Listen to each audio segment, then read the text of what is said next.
પ્રવચન નંબર 23 ને 23rd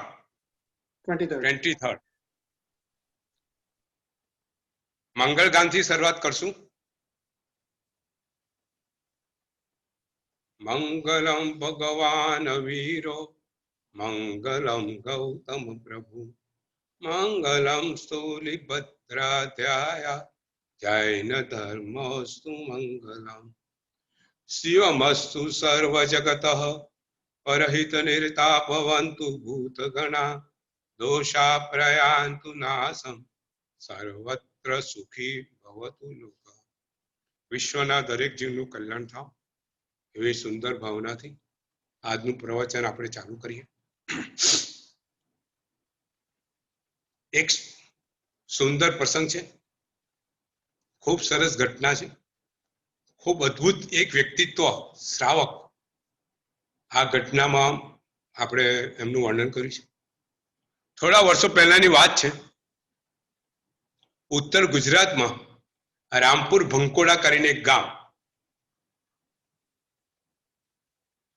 ગામ તો નાનું, પણ જૈનોની વસ્તી ત્યાં 250 જેટલા જૈનોના ઘર અને ખૂબ મોટો વેપાર. અને ત્યાં એ નગરમાં ચકુભાઈ શેઠ કરીને સંઘના પ્રમુખ, પુષ્કળ સારો પૈસો. એક તો જૈનો વેપાર પુષ્કળ કરે, જૈનો સિવાય બીજા કોઈ વેપાર કરતા ના હોય, આખી પદ્ધતિ અલગ હતી. અને નગર શેઠ હતા ચકુભાઈ. બપોરનો સમય છે, રામપુરા ગરમી બરાબર છે. અને એક બ્રાહ્મણ ભૂદેવ નગરમાં ખૂબ માનપાન વાળા, ભૂદેવ ઘરમાંથી બહાર નીકળે છે. ખૂબ સુંદર એમનું વ્યક્તિત્વ છે, પ્રભાવશાળી વ્યક્તિત્વ, સુંદર ચહેરો, અને પણ ખૂબ એમના ચહેરા પર અત્યારે વ્યગ્રતા દેખાય છે, ચિંતા દેખાય છે. સીધા ઘોડો લઈ, એ જમાનો ઘોડા પર પ્રવાસ થતો હતો, ઘોડા પર બેસી અને સીધા ઉપડ્યા ખૂબ ઝડપથી.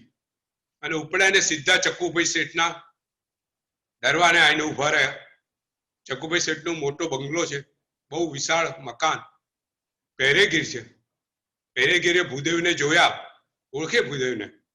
બપોરનો સમય છે એટલે પહેરેગીરે કીધું ભૂદેવને કે અત્યારે તો શેઠ મળે નહીં, અત્યારે શેઠ આરામમાં છે. ભૂદેવ કીધું કે અત્યારે મારી પાસે કોઈ સમય છે નહીં, તાત્કાલિક શેઠને મારે મળવું પડે એવું છે. પહેરેગીર અંદર ગયા, શેઠને વાત કરી કે ગામના ભૂદેવ આવેલા છે અને એમને અત્યારે મળવું છે, ખૂબ ચિંતામાં લાગે છે, કોઈ ખરેખર ચિંતાજનક ઘટના બનેલી એવું એમના ચહેરા પરથી દેખાઈ આવે છે. ચકુભાઈ શેઠે ભૂદેવને અંદર બોલાયા. પછી ભૂદેવને કીધું કે શું વાત છે, કેમ બપોરે તમારે આવવાનું થયું? ભૂદેવ કહે છે કે શેઠ, ગામ ઉપર, આપણા નગર ઉપર મોટી આફત આવવાની છે. અહીંનો જે ડાકુ છે મીરકાસી, મારા બાતમીદારોએ મને સંદેશો આપ્યો છે, એ આજે રાત્રે આ ગામ પર હુમલો કરવાનો છે અને ગામ લૂંટવાનો છે. ચકુભાઈ શેઠ બી વિમાસનમાં પડી ગયા કે આ મીરને રોકો કેવી રીતે? બહુ ડાકુ, બહુ ખતરનાક ડાકુ હતો, કોઈ પોલીસ કે કોઈની સામે ટકી શકે એવું નતું, અને ખબર પડે તો પોલીસ પણ ભાગી જાય એવી પરિસ્થિતિ હતી. ચકુભાઈ શેઠે વિચાર કર્યો અને પછી તરત ભૂદેવને કીધું કે ભૂદેવ, તમારામાં હિંમત છે? ભૂદેવ કહે છે બિલકુલ મારામાં હિંમત છે, બોલો. તો કે ચાલો અત્યારે જઈને આપણે ડાકોને મળીએ. આવી રીતે કે હું પછી શેઠ અંદર ગયા અને પૈસા ભરેલી થેલી લઈ આવ્યા. એ જમાનામાં 50,000 રૂપિયા એટલે આજના 50 કરોડ રૂપિયા થાય એટલા પૈસા શેઠે થેલીમાં લીધા અને ભૂદેવને કીધું ચાલો. અને સીધા ભૂદેવ અને ચકુભાઈ શેઠ એ સીધા ગામ બહાર, જ્યાં મીર કાસમનો અડ્ડો હતો, ત્યાં લોકો પહોંચી ગયા. પેલા ડાકુ મીરને બહુ આશ્ચર્ય થયું, અંદર કીધું કે ગામના શેઠ મળવા આવ્યા છે. મીરને બહુ આશ્ચર્ય થયું કે આવી ખતરનાક જગ્યાએ આ બંને આવ્યા કેવી રીતે, બીક પણ ન લાગી કોઈ મારી કરશે એવી. અને ભૂદેવ અને શેઠ ત્યાં અંદર ગયા અને મીર કાસિમને વાત કરી કે મીર કાસિમ, તમે આ ગામ ઉપર જે લૂંટ કરવાના છે તમે છોડી દો. જો હું આટલા પૈસા લઈને આવ્યો છું, 50,000 રૂપિયા મીર કાસિમ સામે ધર્યા. મીરને આશ્ચર્ય થયું, આટલા તો પૈસા, અધધ પૈસા, મારી 50 પેઢી ચાલે એટલા પૈસા, કોઈ કાળે આ નગર લૂંટું તો બી મને પૈસા મળે નહીં. મીરને બહુ આશ્ચર્ય થયું. મીર ખુશ થઈ ગયો અને શેઠની હિંમત ઉપર ફિદા થઈ ગયો કે શેઠ તમને ધન્ય છે, આટલા તો પૈસા તો મને આવી રીતે આપવા આવ્યા, આવી જગ્યાએ આપવા આવ્યા, ને આવી રીતે એકલા આપવા આવ્યા. તમારી હિંમત જોઈને બહુ ખુશ છું અને આજથી તમને પ્રણ આપું છું કે તમારા રામપુર ભંકોળા પર હું ક્યારે હુમલો નહીં કરું અને આ તમારા 50,000 રૂપિયા પણ મારે જોઈતા નથી. ચકુભાઈ શેઠે બહુ કીધું પણ મીરે પૈસા લીધા નહીં અને મીરે ત્યાર પછી રામપુર ભંકોળા ઉપર ક્યારે હુમલો કર્યો નહીં. વાત હવે આગળ ચાલે છે. પર્યુષણના દિવસો આવી રહ્યા છે. રામપુરની અંદર, રામપુર ગામમાં ત્યાંનો જે જૈન સંઘ હતો એ લોકોએ નક્કી કર્યું હતું કે ક્યારે બેસતા મહિને દુકાન ખોલવી નહીં. સુદ એકમ હોય ત્યારે કોઈએ દુકાન વેપાર કરવો નહીં. અને એ જમાનો હતો, બધા આખો સંઘ એકત્ર, બધા વેપારી વર્ગ બધાએ નક્કી હતું. એટલે જો કોઈ બી આ વચન તોડે, પ્રતિજ્ઞા ભંગ કરે તો મોટી સજા થાય, સંઘ એને સજા કરે. આવો જમાનો હતો, અત્યારના જેવું નહીં. અત્યારે પર્યુષણમાં કહો તો અડધા જણ નોકરીએ જાય, અડધા જણ ધંધો કરે, અડધા જણ ના કરે. ત્યાંની પરિસ્થિતિ અલગ હતી. આખો સંઘ એક, પર્યુષણ એટલે પર્યુષણ અને સુદ એકમ એટલે સુદ એકમ, બધા એ બધું પાળે. પર્યુષણ ચાલુ થઈ ગયા, પર્યુષણ સુદ એકમનો દિવસ છે. મહારાજ સાહેબ ત્યાં ઉપાશ્રયમાં છે અને વ્યાખ્યાન ચાલુ છે. ત્યાં જ કોઈને ખબર પડી કે આજે કોકની દુકાન ખુલી છે અને કાપડ વેચાયું છે. શું? આજે કોઈની દુકાન ખુલી છે અને કાપડ વેચાયું છે. સંઘમાં બધે વાત પહોંચતી ગઈ અને વાત પહોંચતા મહારાજ સાહેબ પાસે આવી ગઈ. સંઘનો નિયમ હતો, કોઈ દુકાન ખોલી કેવી રીતે શકે, વેપાર એ દિવસે કરી કેવી રીતે શકે. મહારાજ સાહેબને થયું કે આ વાતનો અહીંયા ખુલાસો કરવો જોઈએ કે કોની આ દુકાન ખોલી છે. એટલે તરત મહારાજ સાહેબે વાત કરી કે ભાઈ વાત મારી પાસે આવી છે કે આજે કોકે દુકાન ખોલી છે અને કોકે વેપાર કરેલો છે અને આ બહુ ખરાબ કહેવાય સંઘ માટે. અને જે કોઈ હોય એ આજે ઊભા થઈ સંઘની માફી માંગે અને સંઘ જે દંડ કે એ આપે. આખા સંઘમાં ચારે બાજુ વાતો થવા માંડી અને એટલામાં ચક્કુભાઈ શેઠ ઊભા થયા.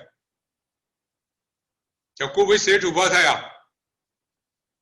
સંઘમાં બધાને આશ્ચર્ય થયું કે ચક્કુભાઈ શેઠ ઊભા થયા.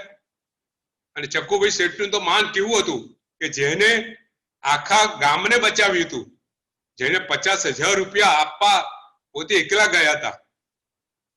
ચક્કુભાઈ શેઠ ઊભા થયા અને મહારાજ સાહેબને વંદન કર્યા અને ટ્રસ્ટીઓને વંદન કરી અને ખૂબ વિનમ્ર ભાવે કીધું કે આજે જે દુકાન ખુલી હતી એ મારી દુકાન ખુલી હતી. એમની આંખોમાં આંસુ હતા. મારી જાનબાર દુકાન ખુલી હતી.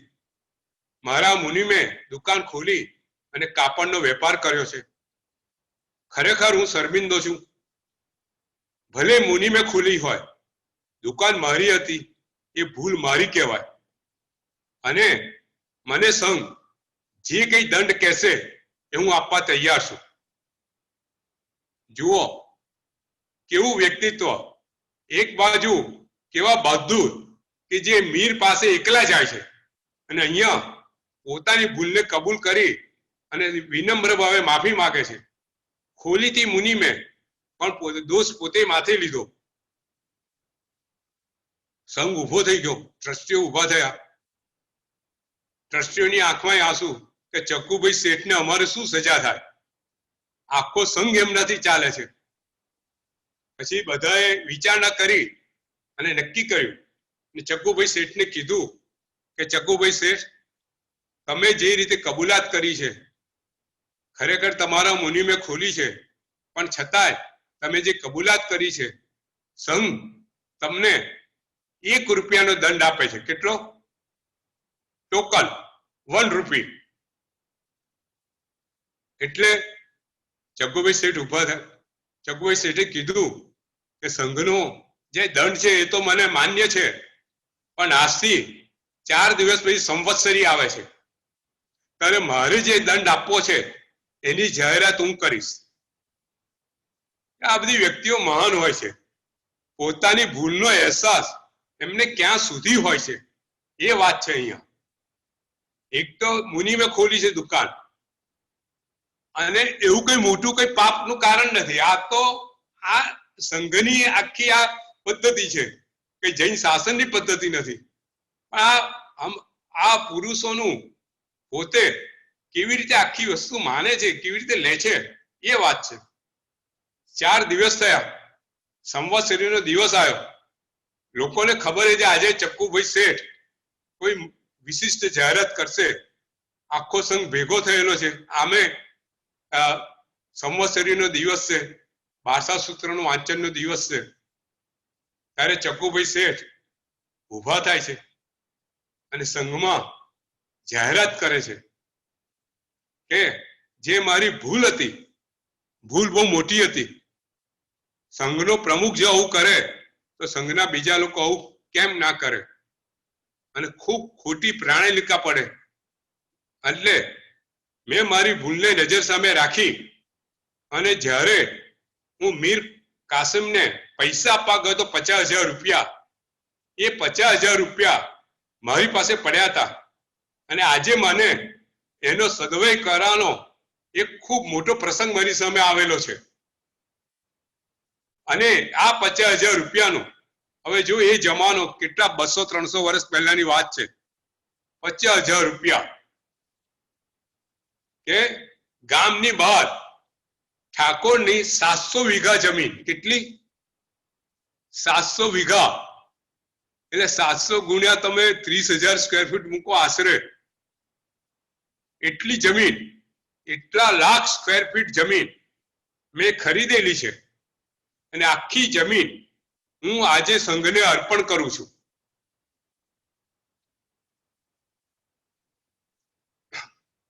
વિચાર કરો, શું વ્યક્તિત્વ હશે, શું લોકો હશે.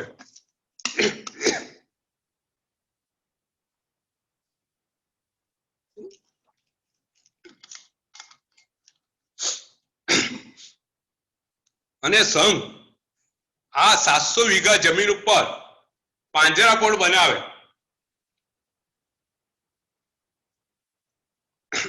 અને આ પાંજરાપોળ નું ત્યાં પાલન કરે, જતન કરે. આખો સંઘ આનંદિત થઈ ગયો. 700 વીઘા જમીન આ ચક્કુભાઈ શેઠે આપી, અને ત્યાં આજે પાંજરાપોળ વિદ્યમાન છે. જે ચક્કુભાઈ શેઠે જે જમીન આપી ત્યાં આજે પાંજરાપોળ ચાલુ છે. આવા મહાન વ્યક્તિત્વથી આ જૈન શાસન આપણી પાસે આવેલું છે. કેવા કેવા આપણે બધા વસ્તુપાળ પૈસા બચાવવા માટે જમીનમાં પૈસા દાટવા જાય છે, અને પૈસા મળે છે તો પૈસાનો ઉપયોગ મંદિર બાંધવા, દેરાસર બાંધવા કરે છે. આ પૈસા બચ્યા છે તો સંઘને એમને દાન આપી દીધા. એટલે આપણો ધર્મ છે ને કંઈક અલગ છે. બીજા કરતા આપણો ધર્મ હંમેશા કંઈક અલગ વસ્તુ કહે છે કે તમે પૈસા કમાવા માટે આખું જીવન તમે અહીંયા વાપરો છો, પૈસા કમાઈ એનો સદુપયોગ તમે કરો છો? વાત એ છે આપણે ત્યાં પૈસા કમાવા એ પાપનું કાર્ય કીધેલું છે ને. જ્યારે પાપનો ઉદય થાય ત્યારે તમે પૈસા કમાવા માટે પુરુષાર્થ કરવો પડે. પણ પૈસા કમાયા પછી પૈસા વાપરવા એ પુણ્યનું કામ છે. આજે આપણે આપણા જીવનમાં પૈસા કમાઈએ છીએ ખરા, પણ કેટલા પૈસા વાપરીએ છે? સદવ્યય પૈસાનો કેટલો કરીએ છે? આપણી સામે આ પ્રશ્ન છે. આજે કેટલાય લોકો આજે છે આપણા સંઘમાં, જૈન સમાજમાં, જૈન શાસનમાં એવા નરરત્નો છે કે જે પોતાની આવકના 90% જૈન શાસન પાછળ વાપરે છે. કેટલા? 90%.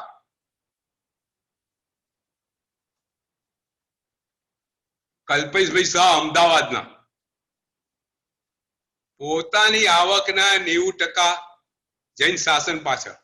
એટલું જ નહીં, પોતાના જીવનનો 90% સમય બી જૈન શાસન પાછળ.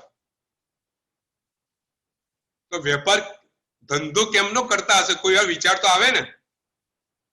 કરોડો રૂપિયા ખર્ચતા હશે તો કરોડો રૂપિયા કમાતા કેવી રીતે હશે? કોણ ધંધો કરતું હશે? ધંધો કોણ જાળવતું હશે? તો આ બધું પુણ્યથી મળે છે એ વસ્તુ પુરવાર થાય છે.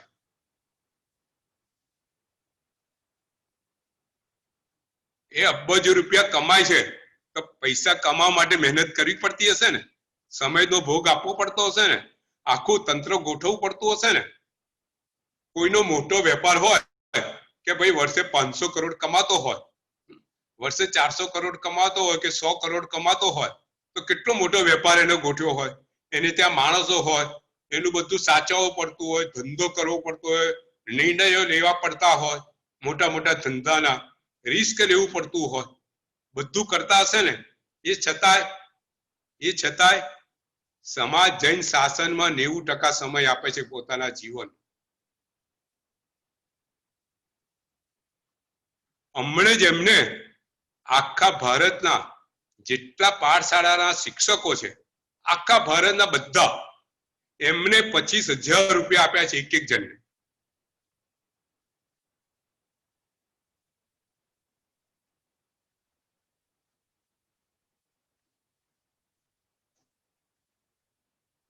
એટલે આપણે કહેવાની વાત એ છે કે આપણા જીવનમાં આપણે આવા સદવ્યય કરીએ, આપણા જીવનમાં આ બધું આપણે અપનાવીએ, નહીં તો આખું જીવન આપણું અમ જાય છે. આપણે આપણા જીવનમાં આ બધી વસ્તુ અપનાવવાનો સમય આવી ગયેલો છે. જે કંઈ કમાઈએ છે એના થોડા પૈસા 5%, 10% એક નિયમ લઈને બી સારા કામ પાછા આપણે વાપરીએ તો આપણા જીવનમાં આપણે પુણ્યની કઈ કમાણી કરશું. નહીં તો આ બધી પાપની કમાણી થશે, અને પાપની કમાણી એ પાપાનુબંધી પાપ કરાવશે. આ વસ્તુ આપણે યાદ રાખીએ. હવે આપણે આપણા ગંધર્વાલ વ્યક્ત સ્વામીનો ગઈ વખત આપણે વાત કરતા હતા. આજે આપણી પાસે કર્ણિકાના 2 પ્રશ્ન છે.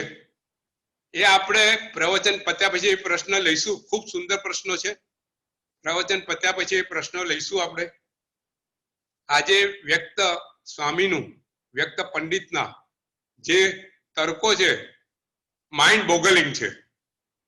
આપણે વાત આપણને આવે કે આવા તર્કો છે. એ જમાનામાં આવા તર્કો લોકો કરતા હતા.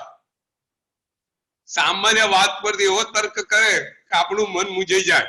અને ભગવાનની વાત કેવી, ભગવાને તર્કોને એવા સુંદર જવાબ આપે છે.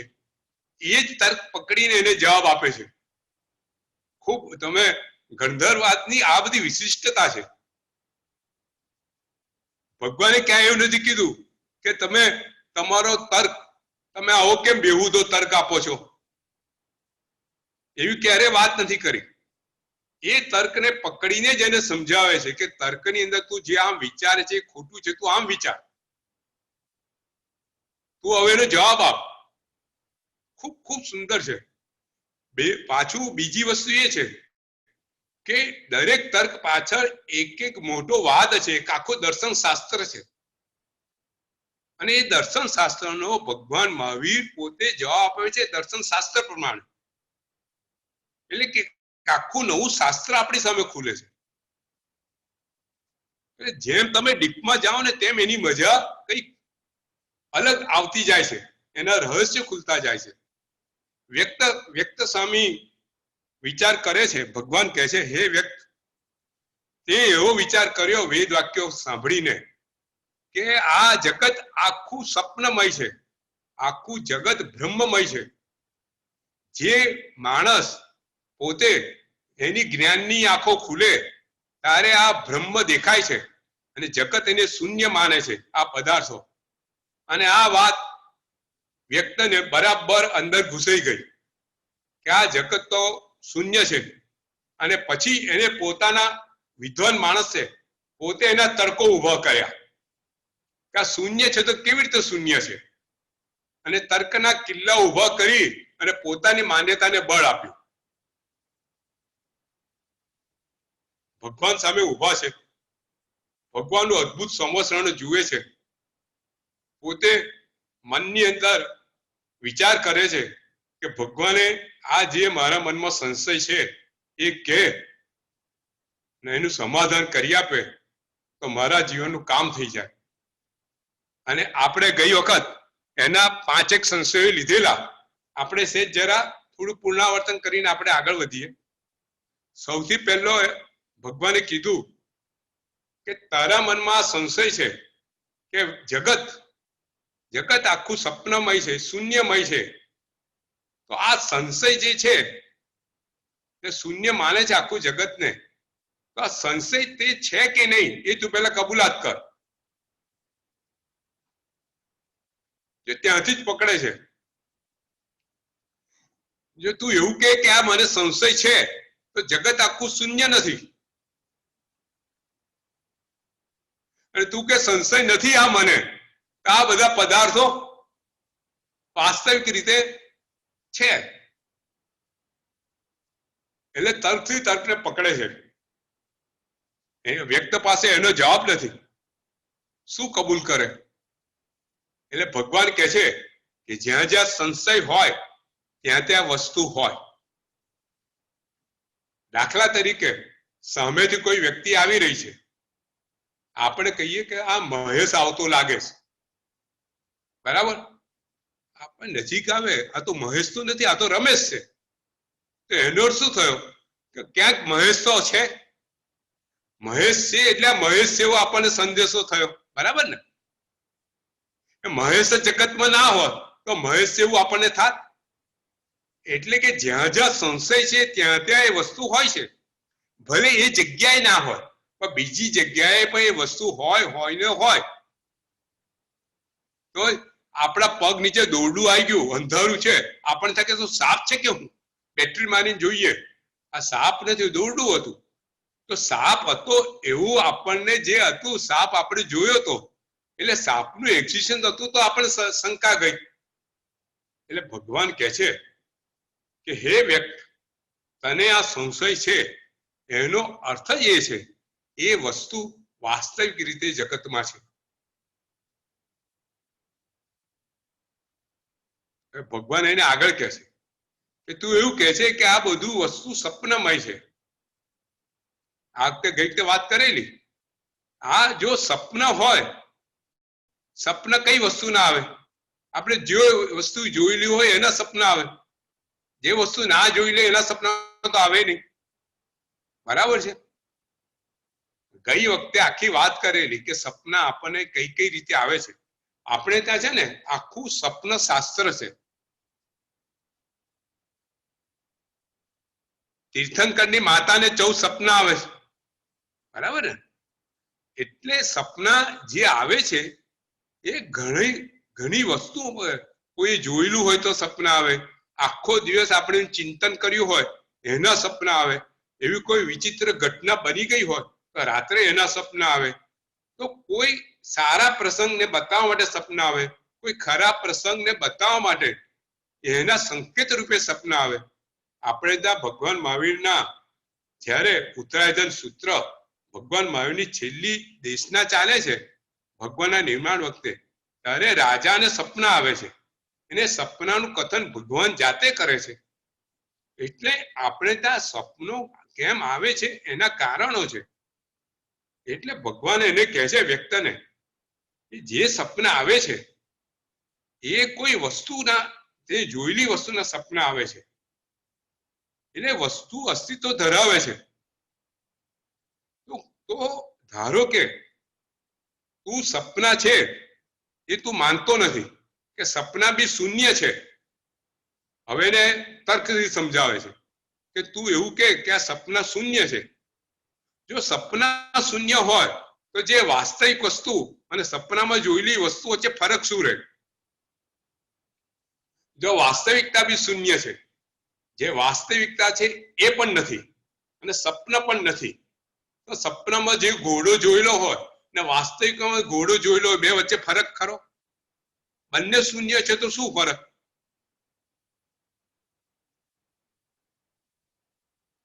ખ્યાલ આવે છે ને આર્ગ્યુમેન્ટ? તો ભાઈ તમે સપનામાં રાજા બન્યા તો ભાઈ દિવસે તમે રાજા જઈને તમે રાજા ઓછા બનવાના છે. વાસ્તવિકતા અને સપનામાં ફરક છે.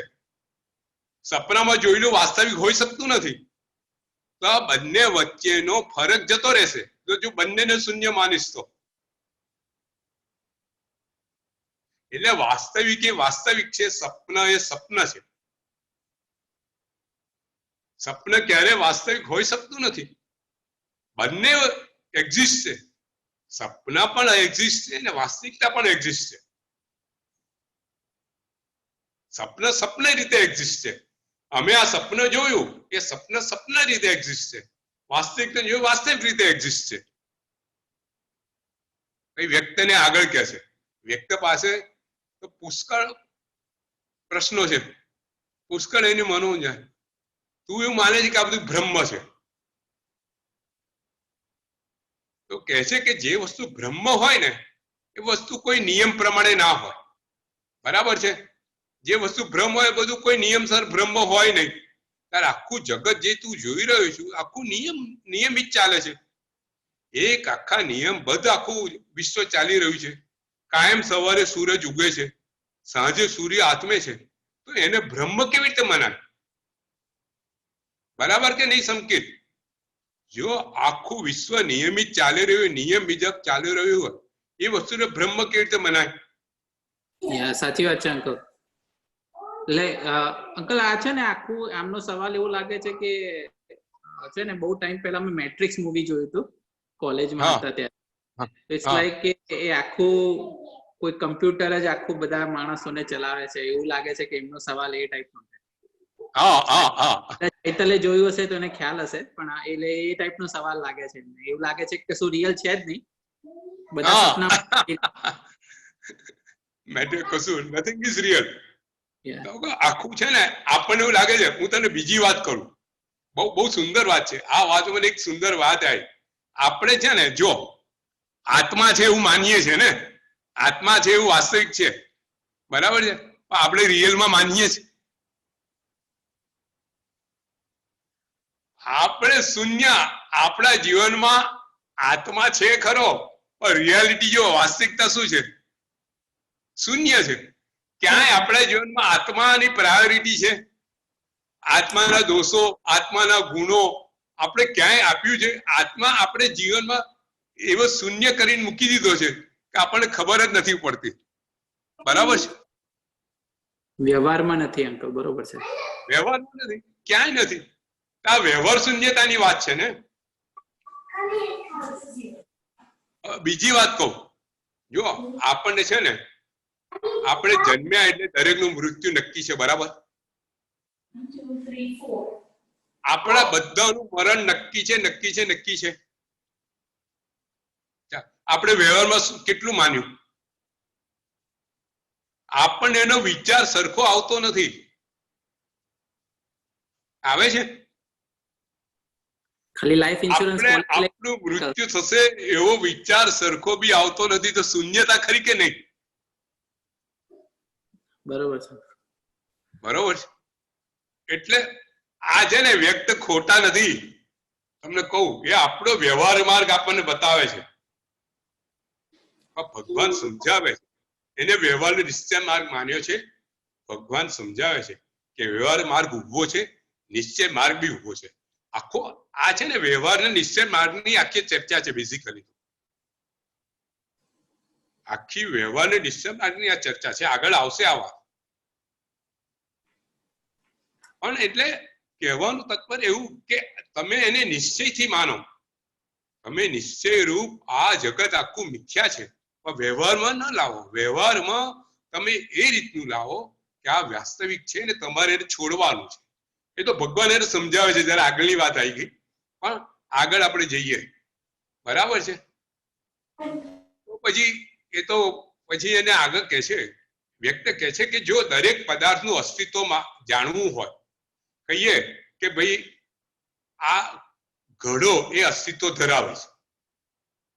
જો પુષ્કળ છે ને, હવે જે આર્ગ્યુમેન્ટ છે ને પુષ્કળ તર્કના લેવલ પરના છે, એકદમ ખૂબ શાંતિથી એને સાંભળવાના છે કે કોઈ બી વસ્તુ જગતમાં અસ્તિત્વ ધરાવે એ કેવી રીતે ઓળખાય? એક એના કાર્યથી ઓળખાય. એટલે વસ્તુ એ કારણ છે અને જે વસ્તુ કરે એ કાર્ય છે. Subject and object. સબ્જેક્ટ એટલે વસ્તુ અને ઓબ્જેક્ટ એટલે વિષય, બરાબર? સિક્કાની બે બાજુ, બરાબર? ઘડોનું કાર્ય શું? પાણી ભરવાનું.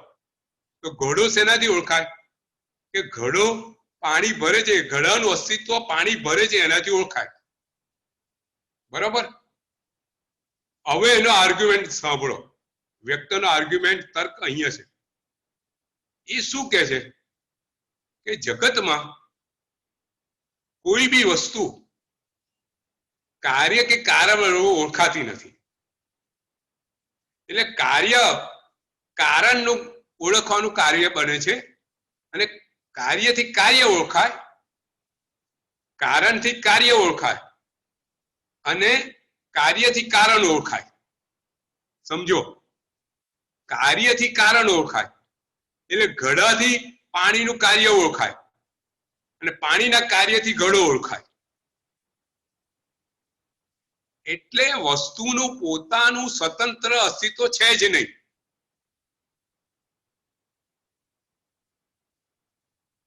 પોતાનું સ્વતંત્ર અસ્તિત્વ કાર્ય અને કારણથી ઓળખાય. કાર્ય અને કારણનું પોતાનું સ્વતંત્ર અસ્તિત્વ નથી.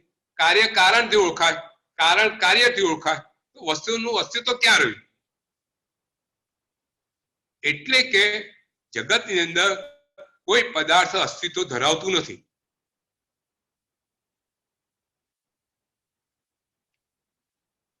ખ્યાલ આવ્યો? સંકેત જો ઊંડાણો છે. મને કે આ લઉં ના લઉં વિચાર કરતો હતો, પણ મને કે લેવા દે આવા. બરોબર. એ વસ્તુ એવું કે છે કે કાર્ય અને કારણ, પદાર્થનું અસ્તિત્વ કાર્ય અને કારણથી ઓળખાય. હવે કાર્ય પોતે સ્વતંત્ર અસ્તિત્વ ધરાવતું નથી, કારણ પોતાનું સ્વતંત્ર અસ્તિત્વ નથી. કાર્ય કારણથી ઓળખાય છે અને કારણ કાર્યથી ઓળખાય છે. તો બંનેનું સ્વતંત્ર અસ્તિત્વ નથી. જે પદાર્થ કાર્ય અને કારણથી ઓળખાય, કાર્ય અને કારણનું પોતાનું સ્વતંત્ર અસ્તિત્વ નથી, તો પદાર્થનું સ્વતંત્ર અસ્તિત્વ ક્યાં આવ્યું? એટલે જગતના કોઈ પદાર્થ અસ્તિત્વ સ્વતંત્ર અસ્તિત્વ ધરાવતા નથી.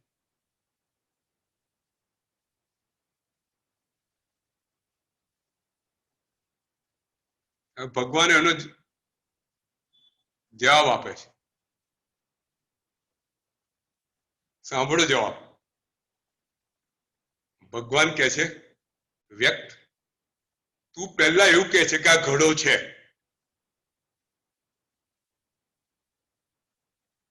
તું એવું કહે છે પહેલા ઘડો છે, એટલે ઘડાનું તું અસ્તિત્વ પહેલા સ્વીકારે છે અને પછી તું ના પાડે છે. તો બે માંથી સાચું શું?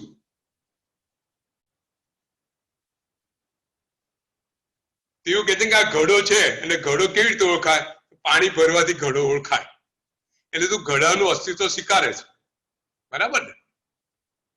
એને વાતની શરૂઆત કરતા પહેલા, એનો તર્ક મૂકતા પહેલા એને ઘડાનું અસ્તિત્વ સ્વીકાર્યું. તો તું કે આ ઘડાનું અસ્તિત્વ પહેલા સ્વીકાર્યું કે નહીં? આખું છે ને તર્ક છે. અહીંયા ઘડો છે કે નહીં એ મહત્વનો નથી, એને તરતથી પકડવાનો મહત્વ છે. આ ગણધરવાદની છે ને વિશિષ્ટતા આ છે. આ પેલે એવું કે હું નથી બોલ્યો, એની વાત જ ના રહી, કે હું બોલ્યો છું તો વાત પતી ગઈ.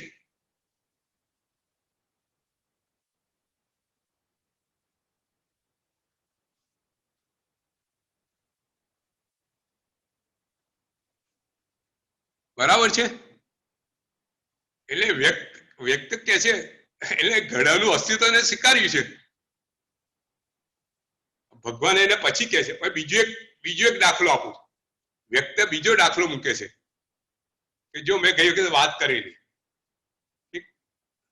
કે ભાઈ આપણે આપણો હાથ લઈએ, એની આંગળી લઈએ, આંગળી અંગૂઠા કરતા મોટી છે એટલે બીજા આંગળી કરતા આંગળી નાની છે.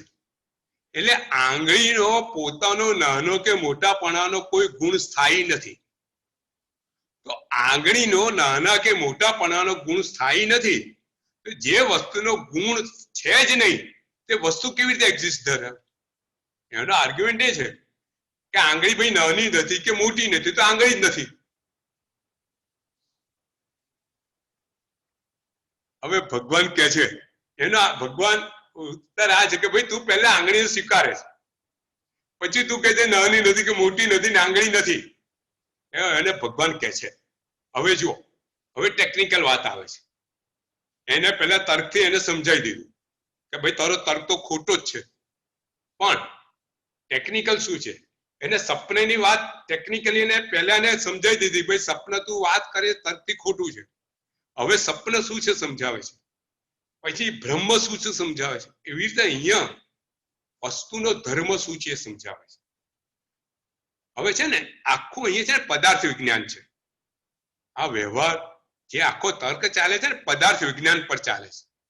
એટલે ભગવાન એને સમજાવે છે કે આ જગતમાં જે કોઈ પદાર્થો છે ને એ બે ગુણધર્મો હોય એની પાસે. એક પોતાનો મૂળ ધર્મ, એ સ્વભાવ ધર્મ, અને એક અપેક્ષિત ધર્મ, એ અપેક્ષાથી સમજાય. એટલે કે આંગળી છે નાની કે મોટી એ આંગળીનો પોતાનો ગુણધર્મ નથી. આંગળી તો પૂતગલની બનેલી છે, બરાબર ને? પણ નાની મોટી એ એનો સરખામણીનો ગુણધર્મ છે. નાનાપણું મોટાપણું એ સરખામણી વાળો ગુણધર્મ છે, બરાબર? ઘડો એ પાણી ભરવું એ કાર્યરૂપી ગુણધર્મ છે, પણ ઘડો તો માટીનો બનેલો છે. ગુણધર્મ એ છે. એટલે ભગવાન કહે છે વ્યક્ત તું સમજ કે વસ્તુના બે ધર્મો છે. એટલે ભગવાન આપણને સમજાવે છે કે જગતના જે પદાર્થો છે એ હંમેશા બે ધર્મો હોય છે. એક સ્વાભાવિક ધર્મ અને એક અપેક્ષિત ધર્મ. દાખલા તરીકે કોઈ સ્ત્રી એક પુરુષની પત્ની હોય તો પત્નીત્વ અને પતિત્વ એ બંને કેવા ગુણધર્મો થયા? એ અપેક્ષિત ગુણધર્મો થયા. એટલે ધારો કે કોઈ સ્ત્રીનો પતિ મરી જાય તો એનો પત્નીત્વનો ગુણધર્મ નાશ પામ્યો, પણ સ્ત્રી ઓછી નાશ પામી છે. સ્ત્રીનું અસ્તિત્વ તો છે જ. પિતા અને પુત્ર હોય તો પિતા અને પુત્ર બંને એકબીજાના સંબંધોથી ઓળખાય છે. તો પિતાનું મૃત્યુ થયું તો પુત્રનું પુત્રત્વ પણ નાશ થયું. પુત્રત્વ એ ગુણધર્મ થયો, અપેક્ષિત ગુણધર્મ થયો. પુત્ર તો જીવતો છે ને, પુત્ર તરીકે, વ્યક્તિ તરીકે, ચૈતન્ય તરીકે જીવતો છે. એટલે એના અસ્તિત્વનો નાશ નથી થતો. એટલે ભગવાન કહે છે કે હે વ્યક્ત, તારી વાત આ રીતે પણ ખોટી છે કે તું જે ગુણધર્મની વાત કરે છે એ બધા એકબીજા સાથે સંબંધ ધરાવતા ગુણધર્મો છે. આ વસ્તુના જે મૂળભૂત ગુણધર્મો છે જેનાથી એ વસ્તુ અસ્તિત્વ ધરાવે છે એ ગુણધર્મોનો નાશ થતો નથી. ને એ રીતે જગતના તમામ પદાર્થો એના મૂળ ગુણધર્મો અને પર્યાય ઉભો હોય છે, પર્યાયનો નાશ થાય છે. દરેક પદાર્થ આપણે ત્યાં ત્રિપદી જે ભગવાને આપેલી છે એની ભગવાન અહીંયા વાત કરે છે કે આ જગતની અંદર જે પદાર્થો છે એ પદાર્થો પોતાના મૂળ ગુણધર્મો જાળવી રાખી અને એની અવસ્થા બદલાય છે. ટેબલ છે, ઝાડ છે, લાકડું છે. આજે લાકડું ઝાડ રૂપે છે, કાલે લાકડું ઝાડ કાપી કાઢ્યું, લાકડું માંથી ટેબલ બન્યું, ટેબલ બીજી અવસ્થા થઈ, એના બદલે પલંગ બન્યો તો બીજી અવસ્થા થઈ. તો પર્યાય બદલાતા ગયા, પણ લાકડાના જે મૂળ લાકડાનું સ્વરૂપ છે ત્યાં ને ત્યાં. એટલે ભગવાન એને વાત કરે છે. હવે વ્યક્ત બીજી વાત કરે છે. હવે જો બીજો તર્ક આવે છે વ્યક્તનો, સાંભળજો આ તર્ક. કે છે કે ભગવાન આ ઘડો છે એવું બોલીએ. શું બોલીએ? આ ઘડો છે. તો આ સામે ઘડો જઈને બોલીએ કે આ ઘડો છે, તો શું થયું કે ઘડો અને છે, આ વાક્ય શેનું બન્યું? ઘડો છે. તો છે એટલે વસ્તુનું અસ્તિત્વ. કોઈ બી વસ્તુનું અસ્તિત્વ આપણે શેનાથી કહીએ? છે થી. બરાબર ને? ઇઝ. તો ઘડો અને અસ્તિત્વ. તો ભગવાન તમે મને બંને કહો કે ઘડો અને છે એ બંને અલગ અલગ છે કે એક છે? જો આર્ગ્યુમેન્ટ બહુ જો છે ને આ ગંધર્વાદ બહુ ઊંડાણમાં છે. હું વિચાર કરતો આ વસ્તુ કહું કે ના કહું. મને લાગે છે કે આપણે બધા છે ને બુદ્ધિશાળી છે, આપણે બધાને આ બધું વસ્તુમાં કેવા તર્ક લોકો કરે છે. આ તર્કો એ જમાનામાં થતા હતા અને એને શૂન્યવાદ રીતે આખો વાદ વર્ષો સુધી ચાલ્યો. એટલે હોશિયાર લોકો આવો તર્કો કરીને સામાન્ય લોકોને સમજાવી દે કે આ વસ્તુ જગતમાં કશું છે જ નહીં. આવી રીતે ચાલતું હતું. તો તમે બોલો ભગવાન આ ઘડો અને છે જો બંને અભિન્ન માનશો, બંને એક માનશો, તો શું થશે કે અસ્તિત્વની અંદર ઘડો જતો રહ્યો. બરાબર? અસ્તિત્વ છે તો અસ્તિત્વની અંદર ઘડો ઓગળી ગયો. તો જો અસ્તિત્વની અંદર ઘડો ઓગળી ગયો તો બધા જગતના પદાર્થો અસ્તિત્વમાં ઓગળી ગયા, તો કોઈનું અસ્તિત્વ જ ના રહ્યું.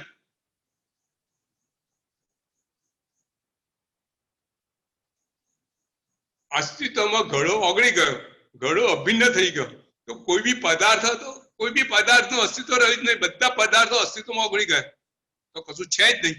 આખું જગત શૂન્યમય. હવે તમે એવું કહો કે બંને અલગ અલગ છે, ઘડો અને છે બંને અલગ અલગ છે, તો ઘડાનું અસ્તિત્વ જ ના રહ્યું. છે તો અલગ છે ઘડાથી.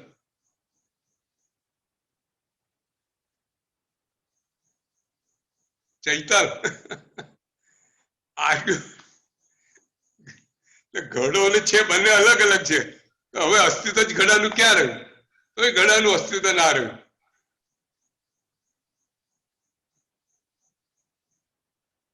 ભગવાન આખું વિશ્વ છે જ નહીં, આ વિશ્વનું અસ્તિત્વ જ નહીં. તમે છે બોલો એમ જ અસ્તિત્વ જતું રહે. એટલે ભગવાન એને જવાબ આપે છે. જો ભગવાનનો જવાબ, હવે તર્કનો જવાબ તર્કથી જ અપાય. એટલે ભગવાન કહે છે કે તું એવું માને કે આ ઘડો શૂન્ય છે. બરાબર ને? અસ્તિત્વ નથી ઘડાનું, તો ઘડો શું છે? શૂન્ય છે. બરાબર ને સંકેત? ઘડાનું અસ્તિત્વ નથી એટલે ઘડો શૂન્ય છે. તો તું કે ઘડો અને શૂન્ય બંને એક છે કે જુદા જુદા છે?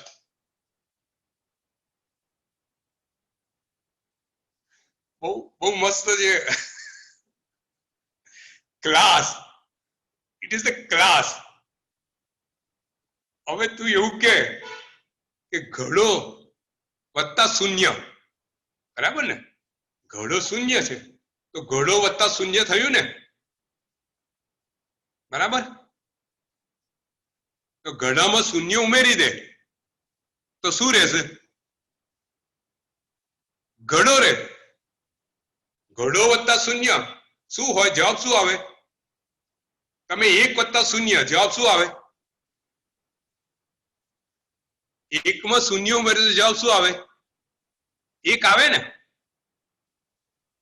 બરાબર છે? તો ઘડામાં શૂન્ય ઉમેરે તો શું આવે?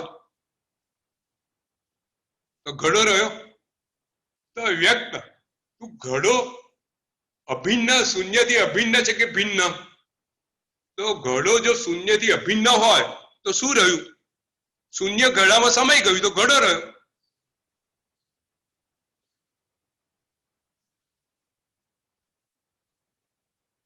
હવે તું એવું કે ઘડો ને શૂન્ય બંને ભિન્ન છે, તો ઘડામાંથી શૂન્યને બાદ કરો તો શું રહે? ઘડામાંથી શૂન્ય કાઢી નાખો તો શું રહે? તો ઘડો રહે. 1 ઓછા શૂન્ય શું રહે? 1. 1 વત્તા શૂન્ય શું રહે? 1. તો તું કે આ શૂન્ય ઘડાથી ભિન્ન છે કે અભિન્ન? એટલે કે ઘડો એ વાસ્તવિકતા છે. પછી સમજાવે છે કે જગતનું અસ્તિત્વ આપણે ગઈ વખતે કીધેલું 4 રીતે હોય.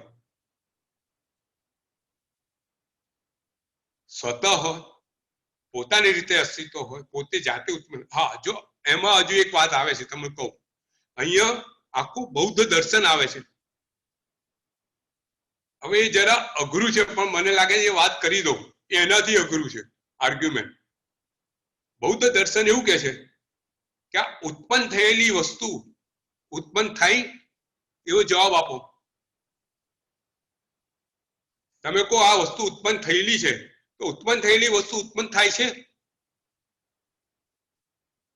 તમે એનો જવાબ આપો કે ઉત્પન્ન થયેલી વસ્તુ ઉત્પન્ન થાય. ઉત્પન્ન થયેલી વસ્તુ કેવી રીતે ઉત્પન્ન થાય? એ તો ન થાય. તો કે વસ્તુ ઉત્પન્ન થયેલી નથી. હવે તમે એવું કે ન થયેલી વસ્તુ ઉત્પન્ન થાય, તો ન થયેલી વસ્તુ કેવી રીતે ઉત્પન્ન થાય? ન થયેલી વસ્તુ કોઈ કાળે ઉત્પન્ન થાય જ નહીં, તો અત્યાર સુધી ઉત્પન્ન થઈ ગયેલી હોવી જોઈએ. એટલે જગત આખું વસ્તુ કોઈ ઉત્પન્ન થતું નથી, એટલે આખું જગત શૂન્યમય છે. આખા તર્ક છે, આખું છે ને તર્કશાસ્ત્ર છે, અદ્ભુત તર્કશાસ્ત્ર છે. એટલે ભગવાન આ બધાનો જવાબ આપે છે. આ ઘડો છે, પછી આ જેવી રીતે પેલું ધર્મ સમજાય એવી રીતે ભગવાન અહીંયા પદાર્થોના ઉત્પન્નતા વિશેનો જવાબ આપે છે. આ ટેકનિકલ વસ્તુ છે. ગણધરવાદમાં અહીંયા ટેકનિકલ વાત આવે છે કે વસ્તુઓ ને 4 રીતે હોય ઉત્પન્ન થતા. એક પોતાની રીતે ઉત્પન્ન થયેલી હોય. કઈ આ વાદળ છે, વીજળી છે, એને કોઈ ઉત્પન્ન કરે નહીં, એનો કોઈ કરતા હોય નહીં. આપણે ગઈ રીતે વાત લીધેલી. પછી કોઈ વસ્તુ બીજા ઉત્પન્ન કરે, કે ધારો કે ફર્નિચર કોઈએ બનાવ્યું, કોમ્પ્યુટર કોઈએ બનાવ્યું, એનો કોઈ કરતા હોય. કોમ્પ્યુટર જાતે ઉત્પન્ન ના થાય, કોઈ બનાવે એ રીતે ઉત્પન્ન થાય. બરાબર? હવે ત્રીજી વસ્તુ એવી છે કે બંનેની જરૂર પડે. ઉભય આપણો જે જીવ છે માતાના ગર્ભમાં આવ્યો તો 2 રીતે એનું ઉત્પન્નતા થઈ. 2 રીતે કઈ? એક તો માતા પિતાના સંયોગથી,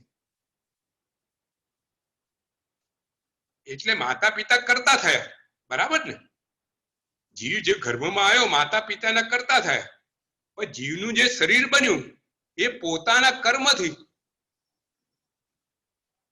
જીવ જે શરીર બન્યા છે પોતે જે કર્મ બાંધેલું છે એનાથી, એટલે બંનેથી બન્યા. બરાબર? એટલે ભગવાન આખા જગતના પદાર્થોની ઉત્પત્તિ વિશે વાત કરે છે અહીંયા. તો ચોથી વસ્તુ એવી છે કે જગતના અમુક પદાર્થ એવા છે એ ક્યારેય કોઈએ ઉત્પન્ન કર્યા નથી. 6 દ્રવ્ય છે. જે 6 દ્રવ્ય છે, જીવ, ઉદ્ગલ, ધર્માસ્તિકાય, અધર્માસ્તિકાય, કાળ અને આકાશ, આ જે 6 દ્રવ્યો છે અનાદિકાળથી છે, એને કોઈ ઉત્પન્ન કરવા વાળું છે નહીં. એટલે ભગવાન એવું કહે છે કે હે વ્યક્ત, જગતની અંદર વસ્તુઓ 4 રીતે ઉત્પન્ન થયેલી હોય છે. એટલે બૌદ્ધ શાસ્ત્રના જે આખો દર્શન વાત છે એનો ભગવાન અહીં જવાબ આપે છે.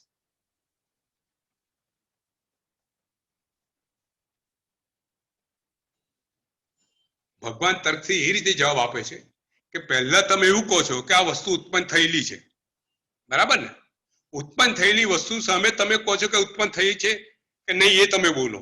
તમે સ્વીકારો તો ખરા ઉત્પન્ન થયેલી છે. તો વસ્તુ આ રીતે ઉત્પન્ન થયેલી છે એ રીતે ભગવાન વ્યક્તિને જવાબ આપે છે. હવે છેલ્લે ઉપસંહાર કરતા ભગવાન એને કહે છે કે હે વ્યક્તિ, તું શૂન્યતામાં માને છે? તું તો શૂન્યતામાં માને છે, તો તું મને કહે કે આ શૂન્યતા બોલનાર, શૂન્યતા જે બોલે છે, તું બોલે છે ને શૂન્ય છે, આ આખું જગત શૂન્ય છે, આ શૂન્યતા બોલનાર, જ્યાં શૂન્યતા જ્ઞાન છે તે અને શૂન્યતા વચન, એ બધું ખરેખર શૂન્ય છે કે નહીં?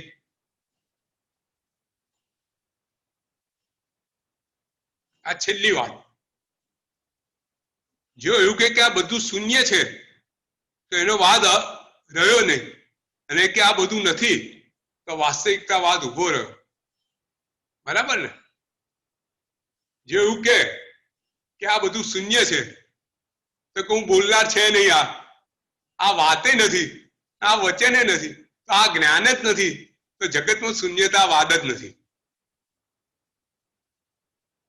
હવે એવું કે ના હું આ બોલનાર, આ શૂન્યતા વાદ જ નથી, એવું કે આ શૂન્યતા વાદ જ નથી, તો એને સ્વીકારી લીધું વાસ્તવિકતા વાત છે. એટલે ભગવાન એને સમજાવે છે. એટલે છેલ્લે વ્યક્તિ કહે છે કે એ ભગવંત, મને આ પદાર્થો જે જગતમાં છે, આ પાંચ ભૂતો શું છે એનું તમે મને સ્વરૂપ સમજાવો.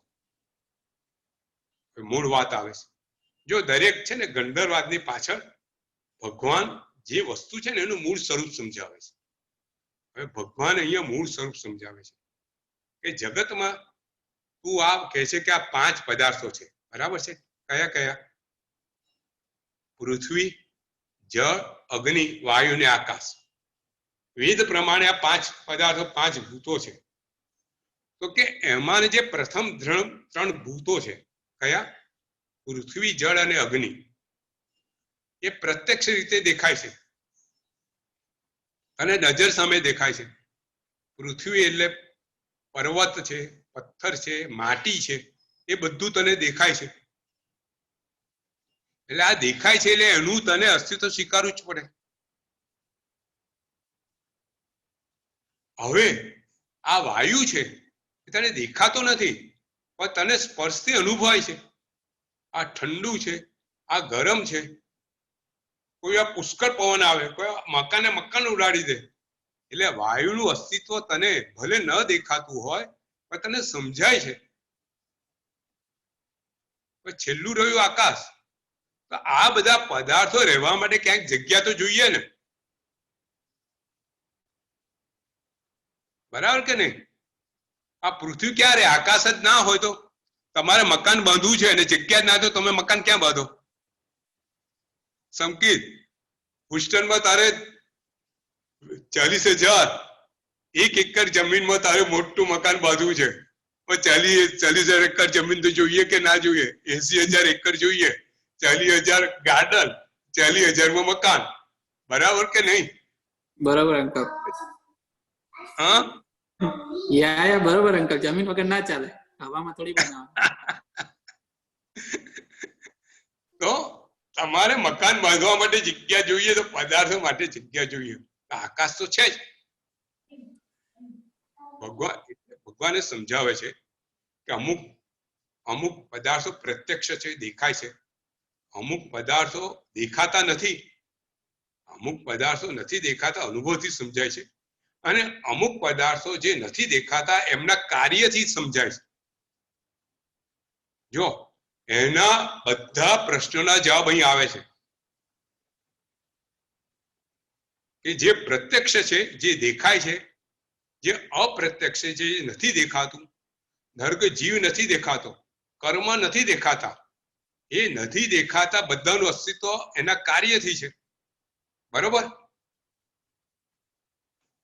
હવે ભગવાન આગળ કહે છે બીજા પદાર્થો સમજાવે છે કે જો આ જગતમાં આ બધા જે પદાર્થો છે પાંચ ભૂતો એ બધા જીવના કાર્યમાં આવે છે.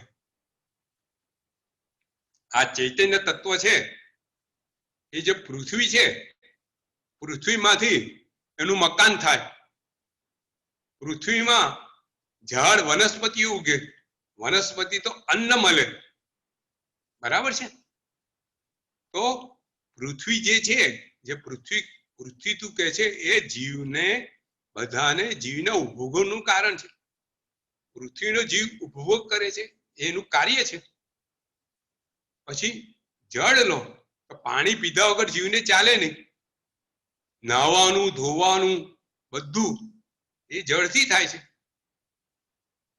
પછી તું અગ્નિ લે તો અગ્નિથી આખો જીવ આખું બધું અગ્નિથી ચાલે છે. અગ્નિથી અન્ન પાકે છે, અગ્નિથી તને શરીરને ગરમી મળે છે.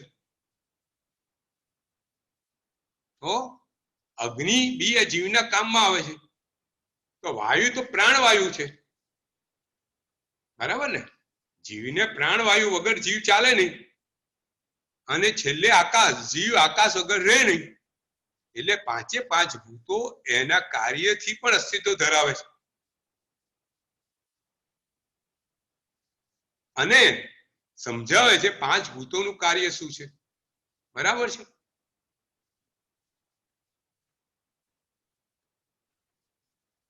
હવે કે છે, હવે ખૂબ સુંદર વાત આગળ કરે છે કે આમાં જે પાંચ ભૂતો છે એમાંથી ચાર જે છે, પૃથ્વી, અગ્નિ, જળ અને વાયુ, એ ચૈતન્ય વાળા છે.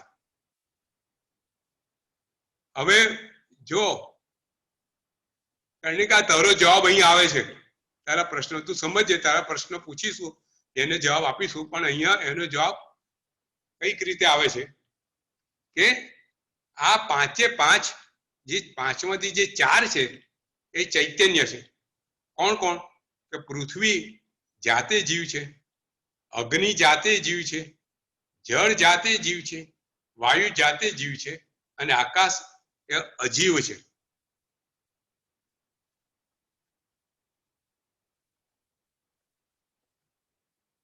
તો હવે વ્યક્ત પૂછે છે કે ભગવાન આ બધા જે અગ્નિ વાયુ એ બધાને જીવ ના માનીએ તો શું? પ્રશ્ન કરે છે કે આ બધાને, કે આ જીવ તો દેખાય એને બધા જીવ માનીએ, અગ્નિ છે, વાયુ છે, જળ છે, એ તો દેખાતા નથી જીવ રૂપે, એ તો જીવ ન માનીએ તો શું? આવો પ્રશ્ન કરે છે. અને એ પ્રશ્નના જવાબમાં ભગવાન કહે છે, આખું એક શાસ્ત્ર આવે છે. આ પ્રશ્ન પાછળ આખું એક શાસ્ત્ર છે. ભગવાન એને સમજાવે છે કે જો સમજ કે આ તિર્યન ચિકલા જે આ આટલા જેટલા જીવો તને દેખાય છે એટલા જ આ જગતમાં જીવો હોય, બરાબર. ગાય ભેંસ જે બધું દેખાય છે, માણસો, એટલા જીવો હોય આ જગતમાં. તો આ જગતમાં આ જીવોની સંખ્યા મર્યાદિત હોય, બરાબર ને. કારણ કે આ જીવો તો દેખાય એટલા જ જીવો છે, સંખ્યાતીત જીવો છે, બરાબર. એટલે આ જીવોની સંખ્યા મર્યાદિત હોય, પરિમિત એની ભાષા છે, ટેકનિકલ ભાષા. આ જીવો પરિમિત હોય. હવે આ સંસાર અનંતકાળથી ચાલે છે, બરોબર. સંસાર ક્યારથી છે? અનંતકાળથી આ સંસાર છે, બરોબર. હવે અનંતકાળથી સંસારમાંથી જીવ મોક્ષે જાય છે, બરાબર. તો અનંતકાળથી જીવ મોક્ષે જતા હોય અને આ બધા જીવો જો પરિમિત હોય, મર્યાદિત હોય અને અનંતકાળથી આવું જો ચાલતું હોય તો આજે સંસારમાં કોઈ જીવો રહે ખરા? સંકિત બધા મોક્ષે જતા રહે. સમજાવે છે ન રહે, બરોબર છે. બરોબર છે મીનાક્ષી બેન? હા બરોબર છે. ભગવાન એને કહે છે કે તું આ બધામાં જીવ નથી એવું માન, તારી વાત જે છે ઊભી રાખ. ભગવાન કે તું ખોટો છું, તું માન કે પૃથ્વી કાયમાં જીવ નથી, અપકાયમાં જીવ નથી, વનસ્પતિ કાયમાં જીવ નથી, આ કશામાં જીવ નથી, જીવ તને દેખાતા નથી, તારી વાત માન. તો શું થાય? બધા જીવો તો મોક્ષે જાય છે અનંત કાળથી. તો અનંત કાળથી તો અનંતા તો જીવ છે નહીં. અનંતા તો જીવ તો વનસ્પતિ કાય પૃથ્વી કાયમાં અનંતા જીવો છે. ધીરેન્દ્ર બધા તો પરિમિત સંખ્યામાં જીવો છે. તો બધા જીવો સંસારમાંથી મુક્ત થઈને જતા રહ્યા તો સંસાર રહ્યો જ ના હોય. આ સંસાર રહ્યો છે, આ બધા જીવો રહ્યા છે, એનો અર્થ શું છે? કે જીવો પણ અનંતા છે. બરાબર? અનંતા નહીં, અનંત જીવો છે. અને અનંત જીવોને હોવાને કારણે એક જીવ મોક્ષે જાય ત્યારે એક જીવ અહીંયા આવે અને આ રીતે સંસાર અનંત કાળથી ચાલ્યા કરે છે. જો આખું આ વિશ્વનું આપણે જે વિશ્વ જે સમજીએ છીએ, વિશ્વનું જે સ્વરૂપ આપણે જૈન દર્શને સમજાવ્યું છે એ આ છે કે ભાઈ જે આ જીવો છે અનંત જીવો છે, કાળથી એ વધારે જીવો છે. કારણ કે ભગવાનને ક્યારે બી પૂછવામાં આવે એ ભગવાન આ જે જીવો કેટલા જીવો અનંતા કેટલા જીવો મોક્ષે ગયા, ક્યારે બી ભગવાનને પૂછવામાં આવે કોઈ કાળે પણ. અનંત કાળ પહેલા બી કોઈએ ભગવાનને પૂછ્યું હોય અને અત્યારે બી ભગવાનને આપણે પૂછીએ અને અનંત કાળ પછી પણ કોઈ ભગવાનને પૂછે તો ભગવાન શું જવાબ આપે? કે હજુ એક નિગોદમાંથી જે અસંખ્યાતા નિગોદ છે એમાંની એક નિગોદમાંથી હજુ અનંતા જીવો છે, એમાંથી એક જીવ મોક્ષે ગયો છે અને અનંતા જીવો બાકી છે એક નિગોદના.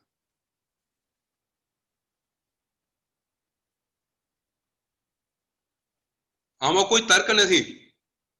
તર્ક એ જ છે, આ જ તર્ક છે તો જ આ સંસાર ચાલે, નહીં તો સંસાર કેવી રીતે ચાલે?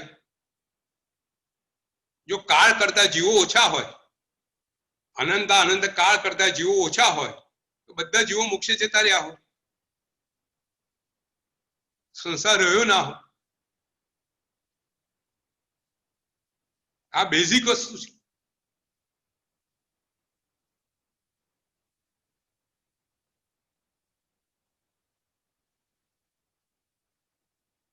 તો વ્યક્ત પ્રશ્ન કરે છે તો ભગવાન આ અનંતા જીવો લોકમાં અનંત ભગવાને કીધું કે આ જે જીવો છે અનંત નિગોદો 14 રાજયુગમાં ઠાંસીને ભરેલી છે. તો હવે વ્યક્ત પ્રશ્ન કરે છે, આખી નવી જાતનો પ્રશ્ન છે, આખી નવી વસ્તુ છે એ આપણે સાંભળીએ. તો ભગવાન વ્યક્ત પ્રશ્ન કરે છે તો કે હે ભગવાન, જૈન ધર્મમાં જે સાધુ મુનિ ભગવંતો છે એને કોઈ બી જીવને હિંસા ન કરવાનું, જાવત જીવ મન વચન કાયાથી જીવની હિંસા કરીશ નહીં, કરાવીશ નહીં, ને જે કરતા હોય એને પ્રોત્સાહન પણ નહીં આપવું. એ જે સાધુ ભગવંતનું જે પ્રાણ છે, જે પ્રતિજ્ઞા છે, જો ચારે બાજુ જીવો હોય તો જીવો તો મરી જાય સાધુ ભગવંતથી. તો આ મહાવ્રત એમને લીધું છે એ તો રહે નહીં. તો શું આ મહાવ્રત ખોટું લીધું છે એમને? જો વ્યક્ત હોશિયાર છે.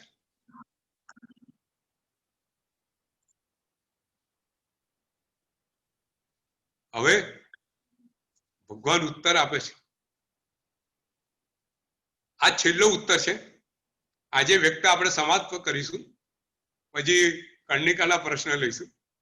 આ છેલ્લો ઉત્તર છે, ખૂબ સુંદર છે. આનો ઉત્તર એવો છે કે ઘણા ઘણા ચેપ્ટર એમાં ઘણા આપણા પ્રવચનો થઈ શકે એવો ઉત્તર છે આ, પણ તમે આ ઉત્તર સાંભળો. આખું આખું જે સાધુ ધર્મ છે એની આ વાત છે. ભગવાન પહેલા કહે છે કે હે વ્યક્ત, કોઈ બી જીવ મરે ને, કોઈ બી જીવ બે કારણે મરે. એક તો પોતાનું નોર્મલ આયુષ્ય પતે એ રીતે મરે, બરાબર ને? એનું આયુષ્ય હોય એ રીતે ત્યાં સુધી જીવ એને મરે.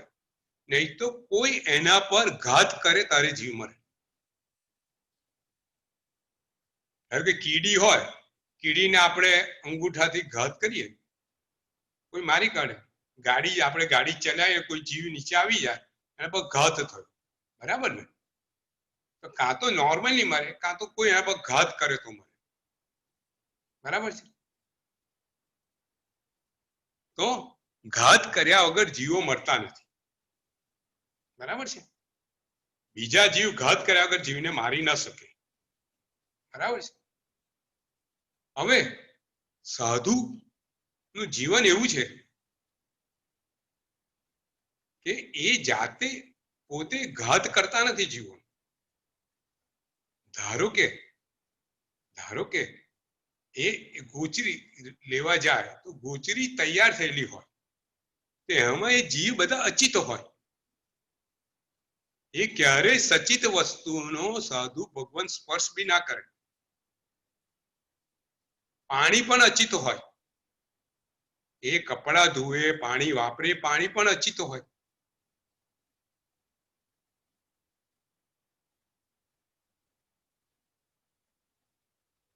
બરાબર છે? આપણે ત્યાં સાધુ જે જીવન છે, સાધુ જયારે દીક્ષા લે ને ત્યારે આપણે ત્યાં જયારે કોઈ બી સંસારી જીવ પહેલા દીક્ષા લે ત્યારે કરેમી ભંતેનું ઉચ્ચારણ થાય. એનું એક તે કરેણી ભંતેનું ઉચ્ચારણ વખતે શું પ્રતિજ્ઞા લે એ જીવ કે હવે હું સમગ્ર જીવન જાવત જીવો મરતા સુધી કોઈ બી પાપની ક્રિયા કરીશ નહીં, કરાવી, મન વચન કાયાથી કોઈ બી પાપની ક્રિયા કરીશ નહીં, કરાવીશ નહીં. જે કરતા હોય એનું અનુમોદન બી નહીં કરું, બરાબર? ત્યારે પહેલી પ્રતિજ્ઞા આલે. હવે પછી એ સાધુ જીવન પહેલા 6 મહિના કે 4 મહિના એને ટ્રેનિંગમાં જાય, બરાબર ને? એને ટ્રેનિંગ આપે કે સાધુ જીવનમાં વ્યવહારિક કેવી રીતે જાય, એને સમાચારી શીખવાડે, એને 5 સમિત 3 ગુપ્તિ શીખવાડે, એને પરિસહના ધર્મ શીખવાડે, યતિ ધર્મ શીખવાડે. આ બધુંમાં એ પાસ થાય, એ ઉત્તીર્ણ થાય, ત્યારે એને વળી દીક્ષા અપાય. આ પદ્ધતિ છે. કોઈને તરત દીક્ષા આપીને બીજે દિવસે વળી દીક્ષા ના આપી દે. એનું આખો યોગ થાય, એનો આખો યોગાહોન કે એને એ આખી પ્રક્રિયામાંથી એ જીવ પસાર થાય અને પછી એને વળી દીક્ષા અપાય. વળી દીક્ષા આપે પછી એ સંયમ ધર્મમાં દાખલ થયો એવું કહેવાય. તો વળી દીક્ષા વખતે એને 5 મહાવ્રતનું એનું એક એ વખતે એ પ્રતિજ્ઞા લે કે હવે હું મન વચન કાયાથી કોઈ જીવ હણીશ નહીં, હણાવીશ નહીં, કે જો એ હણતા હોય એને અનુમોદન નહીં કરું. એટલે અહીંયા વળી દીક્ષા વખતે એ આ વસ્તુની પ્રતિજ્ઞા લે. ત્યારે એ 5 સમિતિ ને 3 ગુપ્તિનું પાલન કરતો થાય. આપણે આજે 5 સમિતિ 3 ગુપ્તિ એ બધી વાત નહીં કરીએ, કદાચ સાધુ ધર્મ શું છે, પણ 5 સમિતિ એટલે આખો એનો જે જીવનનો વ્યવહાર છે, એ ચાલે બોલે, ગોચરી લાવે, એને વાપરવા માટે ગોચરી છે, વસ્ત્રો લે, પાત્રા લે, બધી વસ્તુ લે, એની પાછળ આખું કેવી રીતે લેવાનું, શું કરવાનું, એની પાછળની આખી પ્રક્રિયા છે, એની પાછળ જે નિયમો છે કે જેનાથી એ કોઈ જીવની હિંસાનું એને પાપ ન લાગે. પછી 3 ગુપ્તિ, 5 સમિતિ, 3 ગુપ્તિ, પછી એ વસ્તુ કેવી રીતે વાપરે એની પાછળનું બી નિયમો છે.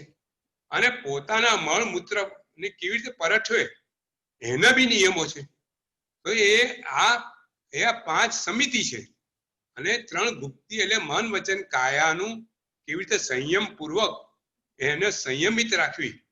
આ 5 સમિતિ 3 ગુપ્તિ એને 8 પ્રવચન માતા કીધી છે. સંયમ જીવનની આ માતા છે.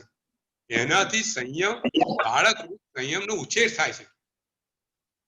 એટલે ભગવાન એને સમજાવે છે કે આ જે મુનિ છે, મુનિ ભગવંતો છે, એમનું આખું જીવન કેવું જાય છે? જીવોની રક્ષા કરવામાં જાય છે, જીવને જાળવવામાં જાય છે. એ ક્યારેય જીવની જાતે ઘાતક હોતા નથી. અને કદાચ કોઈ કારણસર ઘાત થઈ જાય તો એ પોતે પોતાની ઈચ્છાથી ઘાત કરતા નથી. એટલે કે જો કોઈ ડોક્ટર કોઈ માણસનું ઓપરેશન કરે અને જીવ મરી જાય, માણસ મરી જાય, તો ડોક્ટરને હિંસક કોઈ કે એને જીવને મારી કાઢ્યું એવું કે કોઈ ના કે. એ તો બચાવવા જતો હતો. એટલે કે મુનિ ભગવાન એના બચાવવાના કાર્યમાં ક્યારેય જીવની હત્યા થાય તોય મુનિ ભગવાન હિંસક કહેવાય નહીં. અને કોઈ ગુંડો હોય, મેં ગઈ વખતે વાત કરેલી, કોઈ ડાકુને કોઈ માણસને ગોળી મારે, માણસ મરે નહીં, ગોળી તો બી એને હિંસક કહેવાય, કારણ કે એને મારવા માટે કર્યું છે. અહીંયા સાધુ ભગવાન કોઈ જીવને મારે એવી ભાવનાથી કોઈ બી કાર્ય કરતા નથી. એટલે જીવ, સાધુ ભગવાન નું જીવ અહિંસક હોય છે. આ રીતે વ્યક્તને કહે છે. બરાબર છે? હવે કોઈ પ્રશ્ન હોય તો કહો. અહીંયા સંપૂર્ણ વાત પતી જાય છે. વ્યક્ત પોતાના 350 શિષ્યો સાથે ભગવાન ની પાસે દીક્ષા સંયમ ગ્રહણ કરે છે. વ્યક્તનું 80 વર્ષનું આયુષ્ય છે. 50 વર્ષે સંયમ ગ્રહણ કરે છે. 12 વર્ષે એમને કેવળ જ્ઞાન થાય છે. અને બીજા 18 વર્ષ, 12 વર્ષ, 18 વર્ષ, 30 વર્ષ છે. 30 વર્ષ સુધી કેવળી તરીકે વિચરે છે. વ્યક્ત ભગવાનના આપણા નમસ્કાર હો. અંકલ હવે કોઈ ભગવાન કર્ણિકાબેન ના 2 પ્રશ્નો હું લઉં છું. અંકલ એક ક્વેશ્ચન હતો, બહુ નાનો ક્વેશ્ચન છે. ભગવાનના બધા જ ગણધરોને કેવળ જ્ઞાન થાય છે ઇવેન્ચ્યુઅલી? હા, યસ, ભગવાન જાણતા હોય છે. વ્યક્ત મુનિ આવે છે, બહુ સારો પ્રશ્ન છે. ભગવાનને ખબર છે કે આ ચરમ શરીરી છે. ભગવાને કેવળ જ્ઞાનમાં જોયેલું હોય છે કે આ ચરમ શરીરી છે, એટલે તો આટલો સમય આપે છે. ભગવાન આપણને કેમ સમય નહીં આપતા? આપણો હજી બહુ લાંબો ટાઈમ બાકી છે. લાંબો સમય બાકી લાગે છે આપણો. એટલે આપણને છે ને મૂળ છે ને સંસાર ગમે છે. મૂળ વાત આ છે. સાચી વાત છે. આપણે છે ને પેલી ખાટલામાં પહેલી ખોડ શું હોય? આ ખાટલામાં એક પાયો જ ના હોય. આપણે કહેવત છે ખાટલે મોટી ખોડ. તો ખોડ શું હોય? તમે ખાટલામાં સૂઈ કેમ ના શકો? એક પાયો જ ના હોય. આપણું છે ને જીવનું કલ્યાણ કેમ નથી? તો આપણને છે ને સંસાર પ્રત્યે રાગ ઉભો છે. આ શરીર પ્રત્યેનો રાગ, પૈસા બધું. તમે જુઓ કે કેટલાક લોકો સંયમ કેમ લે? સમકે તને ને મને બી પ્રશ્ન થાય ને કે આવું સંયમિત જીવન કરોડો રૂપિયાની કમાણી કરતા કેટલો આ શું એમનું નામ આ ભૂષણભાઈ એ અમારી ઘેર આવેલા 1000 કરોડનો વાર્ષિક ટર્નઓવર. કેટલું? 1000 કરોડ રૂપિયાનો એમનો વર્ષનું ટર્નઓવર. કોની વાત કરો છો અંકલ? કયા?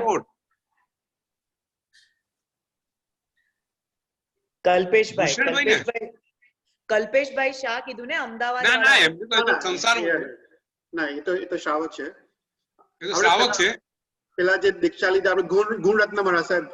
હા, એમને 1000 કરોડનું વાર્ષિક ટર્નઓવર. અમારો મોટો બાબુ અનીશ એમની ઘેર ગયેલો. જ્યારે સંસાર આપણે ત્યાં સંયમ લેતા પહેલા આપણી ઘેર આવેલા, એમને કેમ વૈરાગનું મન થયું હશે?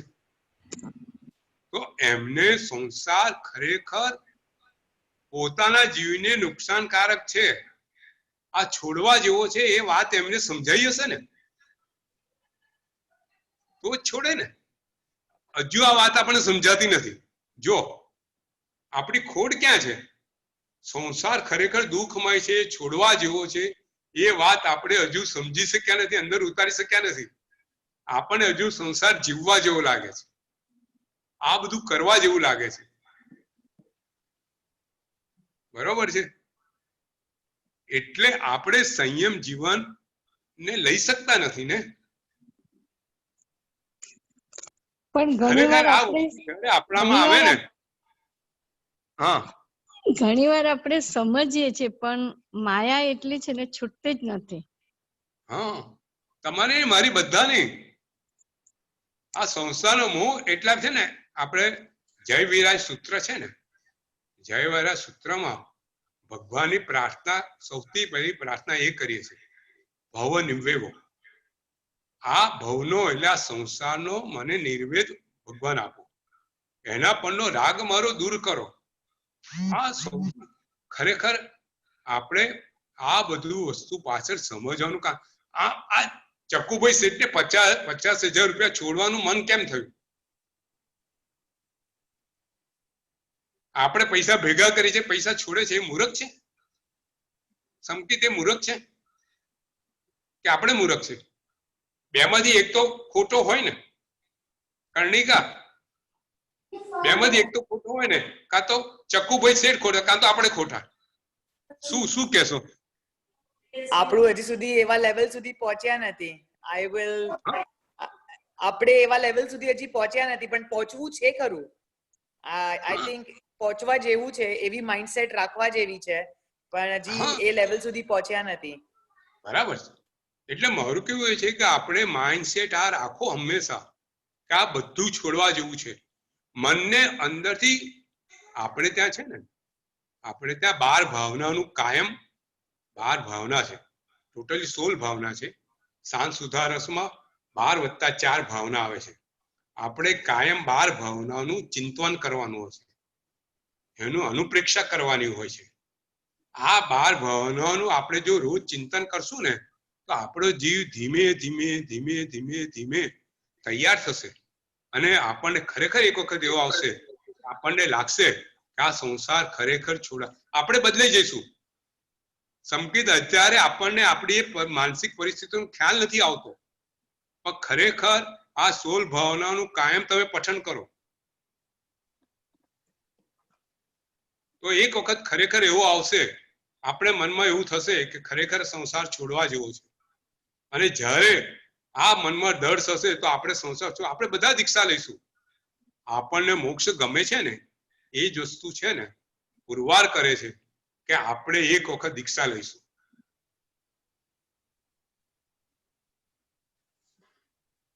આપણે દીક્ષા લઈશું. સંકેત ખ્યાલ ભલે ના આવે અત્યારે, પણ ખરેખર આપણે બધા એક વખત દીક્ષા લઈશું ને મોક્ષે જઈશું. મોક્ષે જવા માટે દીક્ષા વગર મોક્ષે જવાનું નથી. બરોબર છે? બરોબર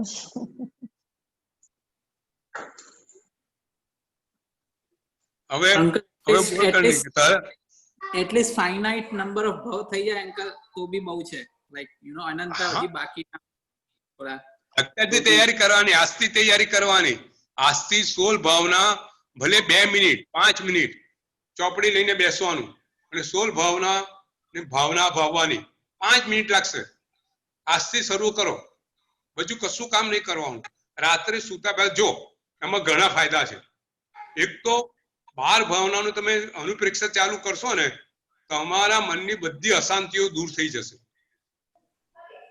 બધા વિકલ્પો શાંત થઈ જશે, તમારી ઊંઘ તો શ્રેષ્ઠ આવી જશે. એ વિચાર કરતા કરતા તમે ઊંઘી જશો. તમારો અનિદ્રા વાળી વાત જતી રહેશે. એટલે મારું કહેવાનું એ છે કે તમે આજથી જ આજે મનથી ધારણા ધરો કે આજથી હું રાત્રે સૂતી વખતે સોળ જે ભાવના છે એની પાછળ 5 મિનિટ આપીશ. આ કઈ મોટું કામ નથી, એક પૈસો ખર્ચવાનો નથી, સમજો. ક્યાંય તપ નથી કરવાનું, કશું છોડવાનું નથી, ખાલી પ્રવૃત્તિ છે. આપણે ત્યાં છે ને, આપણે ત્યાં ધર્મ 2 પ્રકારના પતાયા છે, પ્રવૃત્તિ ધર્મ અને નિવૃત્તિ ધર્મ. કરવું ને ન કરવું, આ કરવું ને આ ન કરવું. ખૂબ સુંદર વાત છે. આપણે ક્યારેક આ વાત લઈશું, આખું એના પર ઘણા લેક્ચર થઈ શકે. આખો ધર્મ છે ને પ્રવૃત્તિમય અને નિવૃત્તિમય છે. તમે જુઓ, સાધુ ભગવાન 5 સમિતિ ને 3 ગુપ્તિ. 5 સમિતિ એટલે કેવી રીતે કરવું, ને 3 ગુપ્તિ એટલે શું ન કરવું. એટલે મેં તમને જે બતાવી, નિવૃત્તિ ધર્મ નહીં બતાવ્યો, પ્રવૃત્તિ ધર્મ બતાવ્યો છે કે તમે રાત્રે સૂતી વખત 5 મિનિટ 16 ભાવના નું તમે ચિંતન કરો. 16 ભાવના જો દરેક કોઈની પાસે ન હોય તો હું ચૈતર પાસે મોકલીશ. 16 ભાવના બહુ સિમ્પલ છે. સંસાર અનિત્ય છે, અસારરૂપ છે. સંસાર માનવા જેવો નથી, સારરૂપ નથી. તમે સંસારમાં એકલા આવ્યા છો, એકલા જવાનો છે. આ બધી ભાવના ભાવવાની છે. આ 16 ભાવના છે, ખૂબ સિમ્પલ છે. તમે એને 16 ભાવના કદાચ આજે ને આજે ચૈતર તું લખીને આપી દેજે. ખાલી આજે એના નામનું એ કરજો, એક લીટી કરજો, આગળ વધજો. શાંત સુધારસ ગ્રંથ આખો 16 ભાવના ઉપર છે. ખૂબ અદ્ભુત ગ્રંથ છે વિનય વિજય મહારાજનો. ક્યારેક બધાની ઈચ્છા હશે તો આપણે શાંત સુધારસ ગ્રંથ લઈશું, પણ આજથી તમે 16 ભાવના ચાલુ કરો એવું મારી ઈચ્છા છે, મારી ભાવના છે. હું તો કાયમ 16 ભાવના રાત્રે સૂતી વખતે કરું છું. એટલે બેઝિક પોઝિટિવિટી છે, રાઈટ? એ રિસાઇટેશન જ ખાલી કરવાનું છે, એટલે ઇવેન્ચ્યુઅલી તમારામાં એવા ભાવ જાગશે, સારા વિચારો સાથે તમે સુઈ જાઓ. Okay, good thoughts. Okay, mind ને કન્ડિશનિંગ કરો છો, right? You are conditioning your mind. એટલે જે મન અત્યારે માનતું નથી આ કરવા જેવું છે, મન માનતું થઈ જશે. એક વખત એવો આવશે કે તમને કહેશે અરે આ કરવા જોઈએ, આ પૈસા છોડા જાય તો અહીંયા છોડ, તને આનંદ થશે. સાચી વાત છે.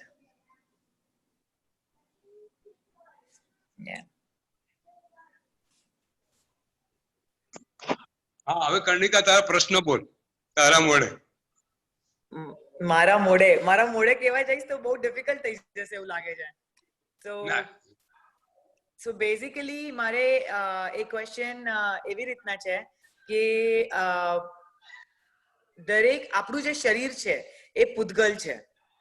એ શરીરની અંદર રિસાઇડ કરે છે ચૈતન્ય તત્વ, which is જીવ, જે અરૂપી છે.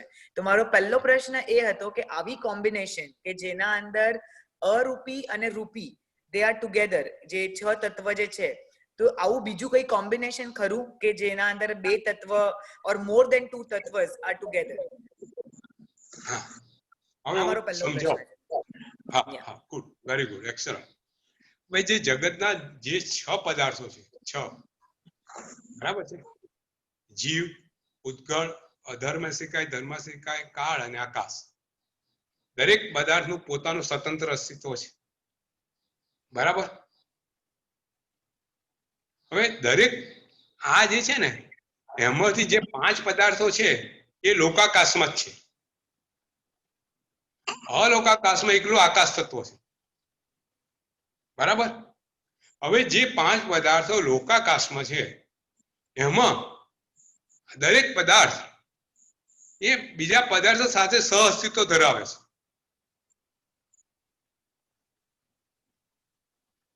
દાખલા તરીકે જીવ તત્વ છે. જીવ તત્વ હંમેશા એના 3 શરીર હોય, એક ઔદારિક વર્ગણા, એક તેજસ વર્ગણા અને કાર્મન વર્ગણા, બરાબર? હંમેશા જીવ તત્વ જ્યાં સુધી મુક્ત ના થાય ત્યાં સુધી આ 3 તત્વો સાથે ચાલે. એટલે ભલે એ પૂતગળ છે, પૂતગળ અને જીવ તત્વ, બરાબર? હવે આ જીવ તત્વ ગતિ કરે જીવ તો સ્થિરમાં હોય ત્યારે અધર્મ શીખાય એની સાથે હોય, અને ગતિ કરીએ ત્યારે ધર્મ શીખાય હોય. હવે જીવનું હોવું એટલે કાળ તત્વ થઈ ગયું એની સાથે, બરાબર. અને જીવ જ્યાં છે આકાશ જ શીખાય થઈ ગયું,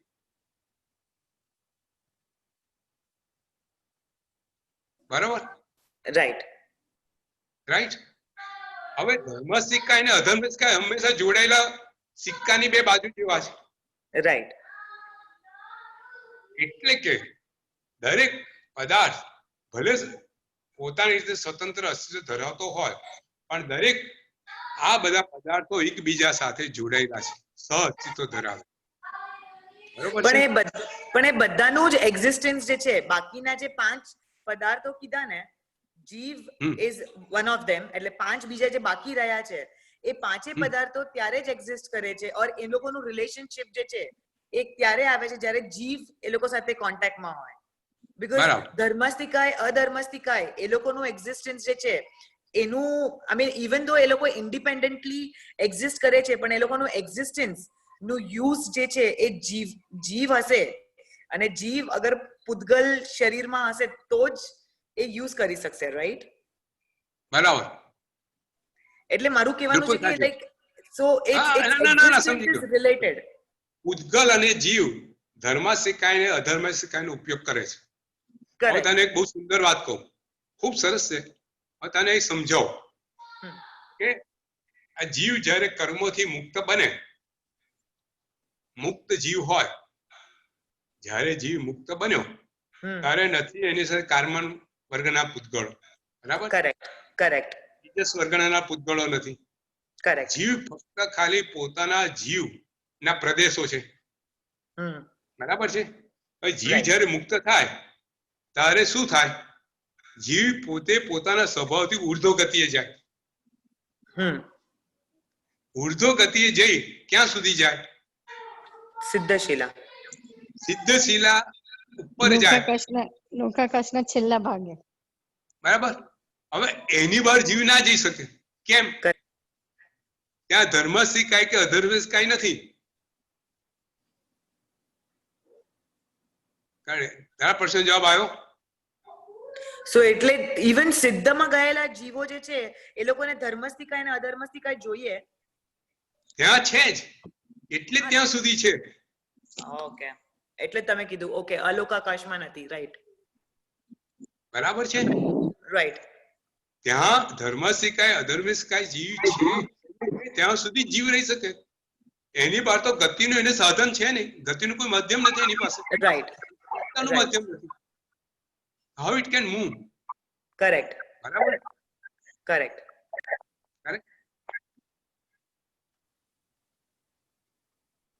ખૂબ સરસ પ્રશ્ન, બહુ સુંદર હતો. એક્સેલન્ટ. સો મારો નેક્સ્ટ ક્વેશ્ચન જે હતો, તો મારો નેક્સ્ટ ક્વેશ્ચન એ હતો કે જ્યારે જીવ જે છે જેના ઉપર કર્મની વર્ગણા લાગે છે, તો એ જીવ જે છે ને એ 3 જ મેઇન કેટેગરીઝ ઓર 3 સેક્શનમાં જ જાય છે. કાં તો એ મનુષ્ય હશે, કાં તો એ પ્રાણી હશે, કાં તો એ વનસ્પતિ હશે. સો પૂતગલ શરીર જે લે છે એ પૂતગલ શરીર એ બ્રોડલી ખાલી 3 કેટેગરીઝ, એના અંદર બહુ બધી કેટેગરીઝ છે. મનુષ્યની અંદર પણ કેટેગરીઝ છે, પ્રાણીની અંદર પણ કેટેગરીઝ છે, અને વનસ્પતિની અંદર પણ. એ બેઝિકલી જીવ જે છે એના ઉપર જે વર્ગણા લાગે છે એ જે પૂતગલ શરીર બનાવે છે એ આ 3 સિવાય બીજી કોઈ કેટેગરી કેમ નથી લેતું? બીકોઝ એવરીથિંગ એલ્સ આપણા ત્યાં જે નોન લિવિંગ છે એ બધા પણ પૂતગલ જ છે. હવે સમજાવો. જો સૌથી પહેલી વાત કર્ણિકા, આપણે ત્યાં છે ને 4 ગતિ કીધેલી છે. મનુષ્ય, તિર્યંશ, દેવ અને નારકી. બરોબર? રાઈટ. બરાબર. હવે જીવ જ્યારે કોઈ બી જીવ એક ભવમાંથી બીજા ભવમાં જાય, ધારો કે દેવગતિમાં ગયો, એક જીવ દેવગતિમાં ગયો, તો જે જીવ છે ને પોતે કાર્બન વર્ગના પોતાની જોડે લઈને જાય. કરેક્ટ. બરાબર. હવે એ જીવ ધારો કે દેવગતિમાં ગયો તો એ દેવગતિનું એને દેવગતિ રૂપી ગતિ નામ કર્મ એને બાંધેલું છે. બરાબર? દેવગતિનું ગતિ નામ કર્મ બાંધેલું છે. એટલે જીવ જ્યારે દેવ ગતિમાં જાય ત્યારે શું કરે? એ જીવ એને જે કાર્મણ વર્ગણાની અંદર દેવ ગતિ નામ કર્મ બાંધેલું છે એનાથી એ દેવનું શરીર બાંધે. બરાબર? રાઈટ. દેવનું શરીર છે ને એ વૈક્રિય વર્ગણાનું બંધાય, ઔદારિક Okay. વર્ગણા નહીં. રાઈટ. એટલે એ જે શરીર છે એ વૈક્રિય વર્ગણાનું બંધાય. ઓકે. જે શરીર આપણે જોઈ ના શકીએ, અરૂપી હોય, એ રૂપી બી હોય ને અરૂપી બંને કરી શકે. આપણી આંખોમાંથી અદ્રશ્ય બી થઈ શકે અને અનેક રૂપો બી. એ વૈક્રિય છે, એટલી સૂક્ષ્મ હોય, ઔદારિક કરતા અતિ સૂક્ષ્મ હોય. ઓકે. એવી રીતે ધારો કે નારકીમાં ગયો તો નારકી બી વૈક્રિય શરીર હોય. આપણે ત્યાં મેં વર્ગણાના વાત કરેલી કે આપણી જે વર્ગણાઓ છે તો સૌથી મોટી વર્ગણા ઔદારિક વર્ગણા. રાઈટ. એટલે આપણું જે શરીર બનેલું છે એ ઔદારિક વર્ગણાનું બનેલું છે. આ જે પૃથ્વી જે છે એ ઔદારિક વર્ગણાની, પાણી છે ઔદારિક વર્ગણા, વાયુ છે ઔદારિક વર્ગણા, અગ્નિ છે ઔદારિક વર્ગણા. જે કંઈ તમે જોઈ શકો છો એ બધું બાદર વર્ગણાઓ છે, એ બધી ઔદારિક વર્ગણા. સો તમે હમણાં કીધું કે નામ કર્મ જે છે એ નામ કર્મના બેસિસ પર આપણું ડિસિઝન મેક થાય કે આપણે ઔદારિક વર્ગના છે કે પછી જે દેવલોક અને નારકીનું જે છે આઈ ફોરગોટ ધ નેમ. હા, વૈક્રિય ગ્રહ. વૈક્રિય. તો એ નામ કર્મ કેવી રીતે મને અટેચ થાય છે? મને હવે જાણવું છે કે આપણા મારો પોતાના કાર્યો પરથી. આપણે જો સારા કાર્યો કરશું તો સારી ગતિમાં જઈશું, ખરાબ કાર્ય કરશું તો ખરાબ ગતિમાં જઈશું. આપણા કાર્યો શુભ અને અશુભ બેમાં ડિવાઈડ થાય. આપણે પૈસા કમાયા એ અશુભ કાર્ય થયું, પૈસા સારા માર્ગે વાપર્યા એ શુભ કાર્ય થયું. તો શુભ કાર્ય કરો તો સારી ગતિ પ્રાપ્ત થાય, અશુભ કાર્ય કરો તો અશુભ ગતિ પ્રાપ્ત થાય. ઓકે, એટલે બેઝિકલી એ ડિફાઇન કરશે મારું નામ કર્મ, અને મારું નામ કર્મ will help me to define કે મારે ઔદારિક વર્ગના આવશે કે ડિફાઇન નહીં કરે. વૈક્રિય. જ્યારે જીવ છે ને એને નામ કર્મ બાંધેલું છે. એટલે જીવ જેવો પહેલા ગતિથી એ દેવમાં જાય, દેવના સ્થાન પર જાય. ત્યાં ગયા પછી જીવ પહેલે જ સમયે પોતે આહાર ગ્રહણ કરે. આહાર એટલે એ વર્ગણા ગ્રહણ કરે અને એના દ્વારા સીધો જે દેવગતિમાં ગયો તો વૈક્રિય વર્ગણા ગ્રહણ કરીને શરીર બનાવે. એ ગ્રહણ કરે, પોતે ખેંચે. ઓકે, બરાબર છે? રાઈટ. આ પ્રશ્નનો જવાબ આવી ગયો? યા. અને ચૈતલભાઈએ મારા જોડે શેર કર્યું છે ઓલી 26 વર્ગના, એટલે હવે મને સમજાશે, કારણ કે એમને ડોક્યુમેન્ટ શેર કરેલું મારા જોડે, પણ મને થોડું સમજાઈ નતું રહ્યું. પણ હવે તમે જેમ બોલ્યા ને તો હવે I can read through again to gate more explanation. Yeah. Carbon વર્ગના 16મી વર્ગના છે એ અત્યંત સૂક્ષ્મ છે. એટલી સૂક્ષ્મ છે કે અનંતા કાર્બન વર્ગણાઓ ભેગી થાય તોય આપણે જોઈ ના શકીએ. પણ કોઈ જીવે એટલું પુણ્ય કર્યું હોય તો એને દેખાય ખરા કાર્બન વર્ગના? એને દેખાય નહીં, એ પકડી શકે. જીવને જોવાની હોતી નથી ને, જીવ જે છે એને શરીર જ નથી. ઓકે, પકડવાનું જ છે, કારણ કે કાર્બન વર્ગના પણ પૂતગલ છે, રાઈટ? હા. ઓકે. એ બી રૂપ રસ ગંધવાળી છે. બહુ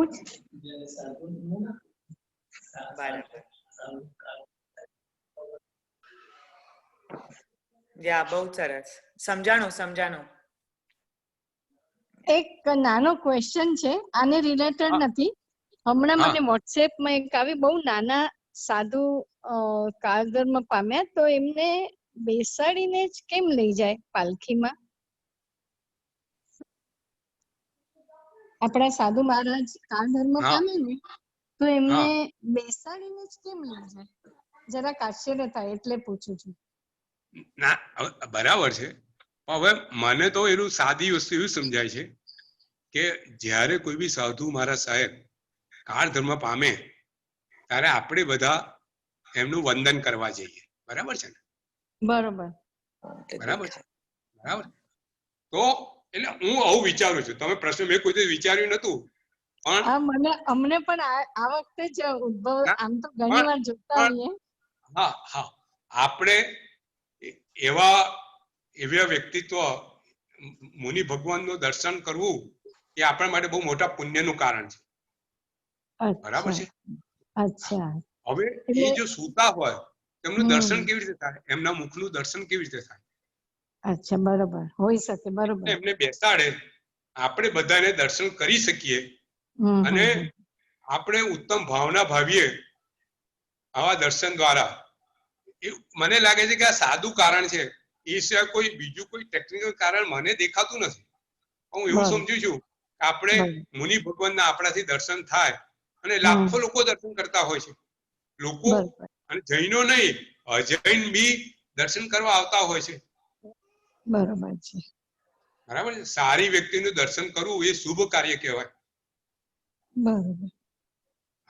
એમના મુખ ઉપર અમે તો જોયેલા છે કે મુખ ઉપર, એમના મુખ ઉપર જે શાંતિ હોય, જે અભાવ હોય, ભલે કાળ ધર્મ પામ્યા છતાંય જે તેજ રહેલું હોય એ તેજ જોઈને આપણે ધન્ય ધન્ય બની જતા હોઈએ છીએ. બરોબર છે, બરોબર છે. એટલે મને આવું સમજાય છે. છતાંય હું પૂછી બી લઈશ એ ઉપરાંત બીજા કોઈ કારણ હશે તો, પણ મને સાદું કારણ આવું સમજાય છે. બરોબર છે, બરોબર. બીજું કશું?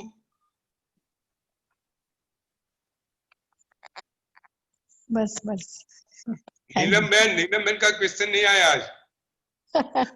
नहीं अंकल समझ में आया, अंकल अच्छे से समझ में आया। बहुत अच्छा है। देखो कितना हम डीप में जा रहे हैं, मुझको भी आनंद होता है। हम इतना डीप में जा रहे हैं, इतना डीप का क्वेश्चनिंग होता है, तो सबको सीखना मिलता है, मुझको भी सीखने का मिलता है। ऐसा नहीं है, मैं भी सीख रहा हूँ उसके पीछे। અંકલ આ ગણધર નું બહુ જ કોમ્પ્લિકેટેડ હતું, થોડું વધારે ક્વેશ્ચન થોડા કોમ્પ્લિકેટેડ, શૂન્યવાદ થોડો અઘરો છે. સૌથી કોમ્પ્લિકેટેડ આ હતું, મને ખબર છે. મેં હજુ એના બે લીધા નથી, એટલા કોમ્પ્લિકેટેડ છે કે લઈએ ને તો આપણે આ છોડી દો, નથી પણ એવો કોમ્પ્લિકેટેડ છે. પણ વ્યક્તને સૌથી પહેલું કેવડાય વ્યક્તને થાય છે, 12 વર્ષ થઈ જાય સૌથી પહેલા. મહાવીર સ્વામીનું નિર્વાણ થયું ત્યારે કેટલા ગણધર હતા હયાત? કેટલાનું નિર્વાણ થઈ ગયું હતું? સુધર્મા અને ગૌતમ સ્વામી, બસ બે જ બાકી હતા. મારે બે જ, એ છે બધા પહેલા થાય, પહેલા. અંકલ મહાવીર સ્વામી કે પછી કેવળજ્ઞાન થાય છે, સુધર્મા સ્વામી કેવળજ્ઞાન થઈ ગયેલું હોય. અંકલ મહાવીર સ્વામી કે બાદ આવશે. એટલે જ્યારે પાઠ પર બેઠા હતા ત્યારે ઓલરેડી એમને કેવળ જ્ઞાન હતું? ના તમને સમજાવો. એટલે ભગવાન પરંપરા તો સ્વામીને કેવળ જ્ઞાન હતું, ભગવાનને નિર્વાણ થયું ત્યારે? હા, ભગવાન નિર્વાણ થયું ત્યારે હતું, પણ જ્યારે એમને પાઠ પરંપરા સોંપી ત્યારે કેવળ જ્ઞાન નતું એમને. તો એ પાઠ પરંપરા તો ભગવાનના નિર્માણ પછી ચાલુ થઈ ને? ના સમજાવો. ભગવાને પોતે જોયેલું કે સુધર્મા સ્વામી પછી પાઠ પરંપરા સુધર્મા સ્વામી આવશે, એટલે જેવા ગણધર કાળ ધર્મ પામ્યા એટલે બધા શિષ્યો સુધર્મા સ્વામીને સોંપતા ગયા.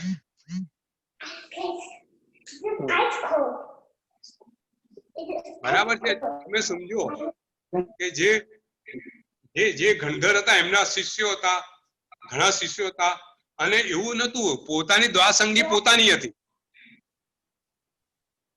તમે હજુ બી ડિટેલમાં જાઓ. ધારો કે 11 ગણધર હતા, તો ધારો કે વ્યક્ત ગણધર હતા, તેમના 350 શિષ્ય હતા એવું નહીં, પછી તો કેટલાય શિષ્યો એમના હતા, અને વ્યક્તની પોતાની દ્વાસંગી હતી. તો પોતાની દ્વાસાંગી પોતાના શિષ્યોને ભણાવતા હતા, પણ એવા વ્યક્તિ ચાર ધર્મ પામ્યા. અંકલ કઈ એ છે ને દરેક ગણધર પોતાની દ્વાદશાંકી પોતે રચે, એટલે આપણે જે સમજાવો કૈકલ શું કહે છે કે જ્યારે ગણધર બને છે પછી 11 ગણધર ભગવાન એમને પદવી આપે છે કે આ પહેલા બીજા ત્રીજા, પછી 11 ગણધર ભગવાનની પ્રદક્ષિણા કરે છે અને 11 ગણધર પ્રશ્ન કરે છે ભગવાનને. એ તો ખબર છે ને કિમ તત્વ, ભગવાન જગતમાં તત્વો શું છે? ભગવાન જવાબ આપે છે ઉપનેવા. તત્વ એ છે કે વસ્તુ ઉત્પન્ન થાય છે. જો અહીંયા જવાબ આવી જાય છે આ બૌદ્ધ શાસ્ત્રનો, તમે જુઓ આ બધી વસ્તુ બહુ રહસ્યમય છે, ઊંડા અર્થવાળી છે કે જગતમાં વસ્તુ ઉત્પન્ન થાય છે. ફરીથી બધા 11 ગંધર્વો ફરીથી ભગવાનની પ્રદક્ષિણા ફરે છે. હજુ એમને સંતોષ નથી. આ બધા બુદ્ધિના નિધાન છે. એક શબ્દ પરથી આખા શાસ્ત્ર સમજી જાય એવા છે. એટલે ભગવાને ફરીથી પ્રશ્ન કરે છે કે કિમ તત્વમ, ભગવાન તત્વ શું છે? તો ભગવાન એવું કહે છે વિઘ્નેવા, જે ઉત્પન્ન થાય છે એનો નાશ થાય છે. જગતના જે પદાર્થો ઉત્પન્ન થયા છે એનો જે ઉત્પન્ન થાય એનો નાશ થાય. આ વિશ્વનો નિયમ છે. જે ઉત્પન્ન થતું નથી એનો નાશ થતો નથી. 6 દ્રવ્ય ઉત્પન્ન થયા નથી એનો નાશ થવાનો નથી. જો આખી આ થિયરી છે એને સામાન્ય રીતે નહીં સમજો. એટલે જે પદાર્થો ઉત્પન્ન થાય છે એનો નાશ થાય. હજુ બી ગણધરોના મનમાં શંકા છે. ત્રીજી પ્રદક્ષિણા ફરે છે અને ભગવાનને પૂછે છે કિમ તત્તમ, ભગવાન તત્વ શું છે? ભગવાન કહે છે ધ્રુવેવા, જગતમાં પદાર્થોનો નાશ થાય છે, ઉત્પન્ન થાય છે, નાશ થાય છે, એ પર્યાયો છે. પણ જે પદાર્થનો મૂળ ગુણ છે એ ધ્રુવ રૂપે રહે છે, એ ધ્રુવેવા છે. એટલે કે આ જીવ તત્વ છે. જીવ તત્વ એકેન્દ્રિય બેન્દ્રિય એવી રીતે એના પર્યાયો ઉત્પન્ન થાય છે, નાશ થાય છે, પણ એનો ચૈતન્ય નામનો જે ગુણ છે એ ક્યાં ઉત્પન્ન થતો નથી કે નાશ થતો નથી, એ કાયમી રહે છે. આવું ભગવાન કહે છે. એના ઉપરથી 11 ગણધરો પોતાના ગ્રંથોની રચના કરે છે અને એને દ્વાદશાંગી કહે છે. 12 અંગોની રચના કરે છે. એને 12 અંગરૂપ આ શાસ્ત્ર આપણા બને છે. હવે 11 ગણધરો પોતાની રીતે શાસ્ત્ર સિદ્ધાંતા પોતે પોતાના શાસ્ત્રો રચે છે. હું તને સમજાવું કે આપણું તું તો મિકેનિકલ એન્જિનિયર છું કે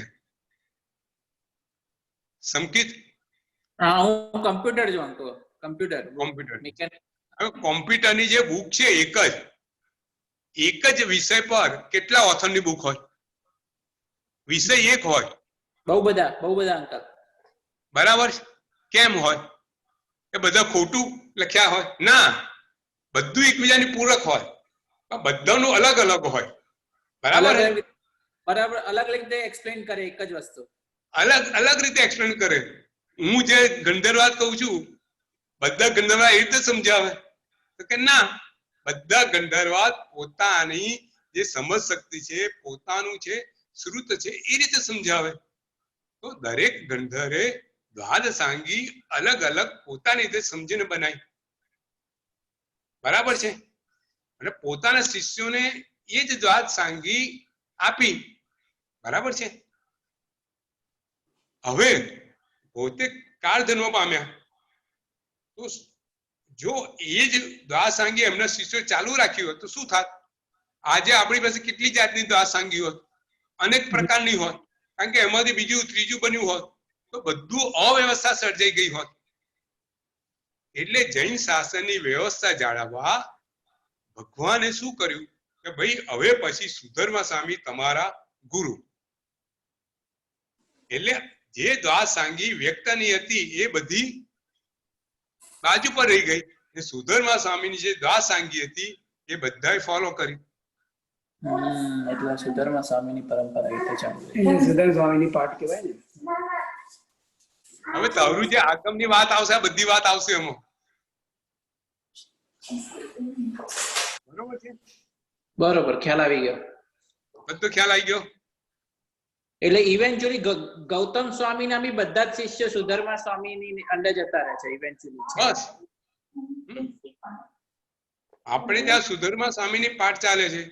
સુધર્મા સ્વામી પછી જંબુ સ્વામી આવ્યા, જંબુ સ્વામી પછી પ્રભવ સ્વામી આવ્યા, પ્રભવ પછી સ્વયંપ્રભ આવ્યા, સ્વયંપ્રભ પછી યશોભદ્ર આવ્યા, યશોભદ્ર પછી બે આવ્યા, ભદ્રબાહુ અને સંયમ. યશોભદ્ર પછી ભદ્ર સ્વામી અને બીજા, અને એના પછી સ્થુલીભદ્ર. એમ આખી આપણી પાઠ પરંપરા અત્યાર સુધી ચાલી છે. આખી આ પાઠ પરંપરા આપણે લઈશું. અને એક તે પાર્શ્વનાથ ભગવાનના જે ગણધર હતા, કેશી ગણધર, એ બી એમાં સમાવેશ થઈ ગયા.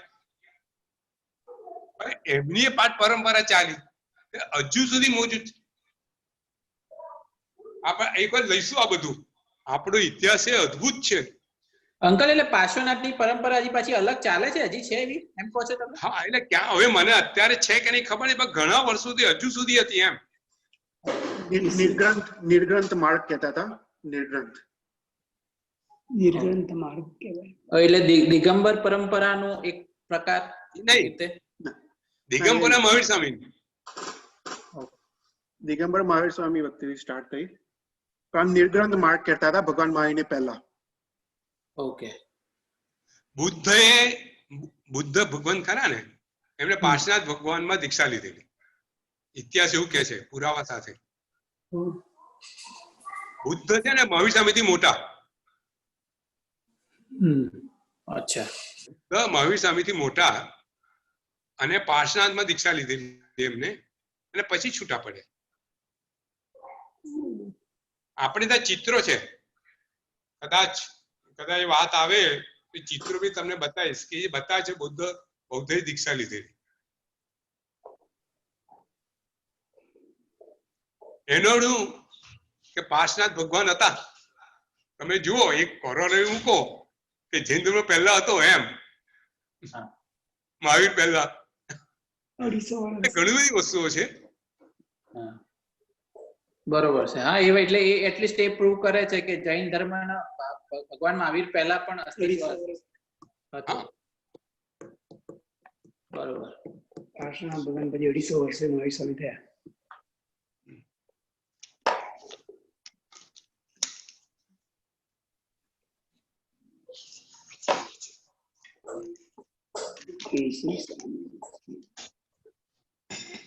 ચાલો તો ચૈતર, ઓકે, 9 વાગ્યા. ચાલો, આજ્ઞાજી.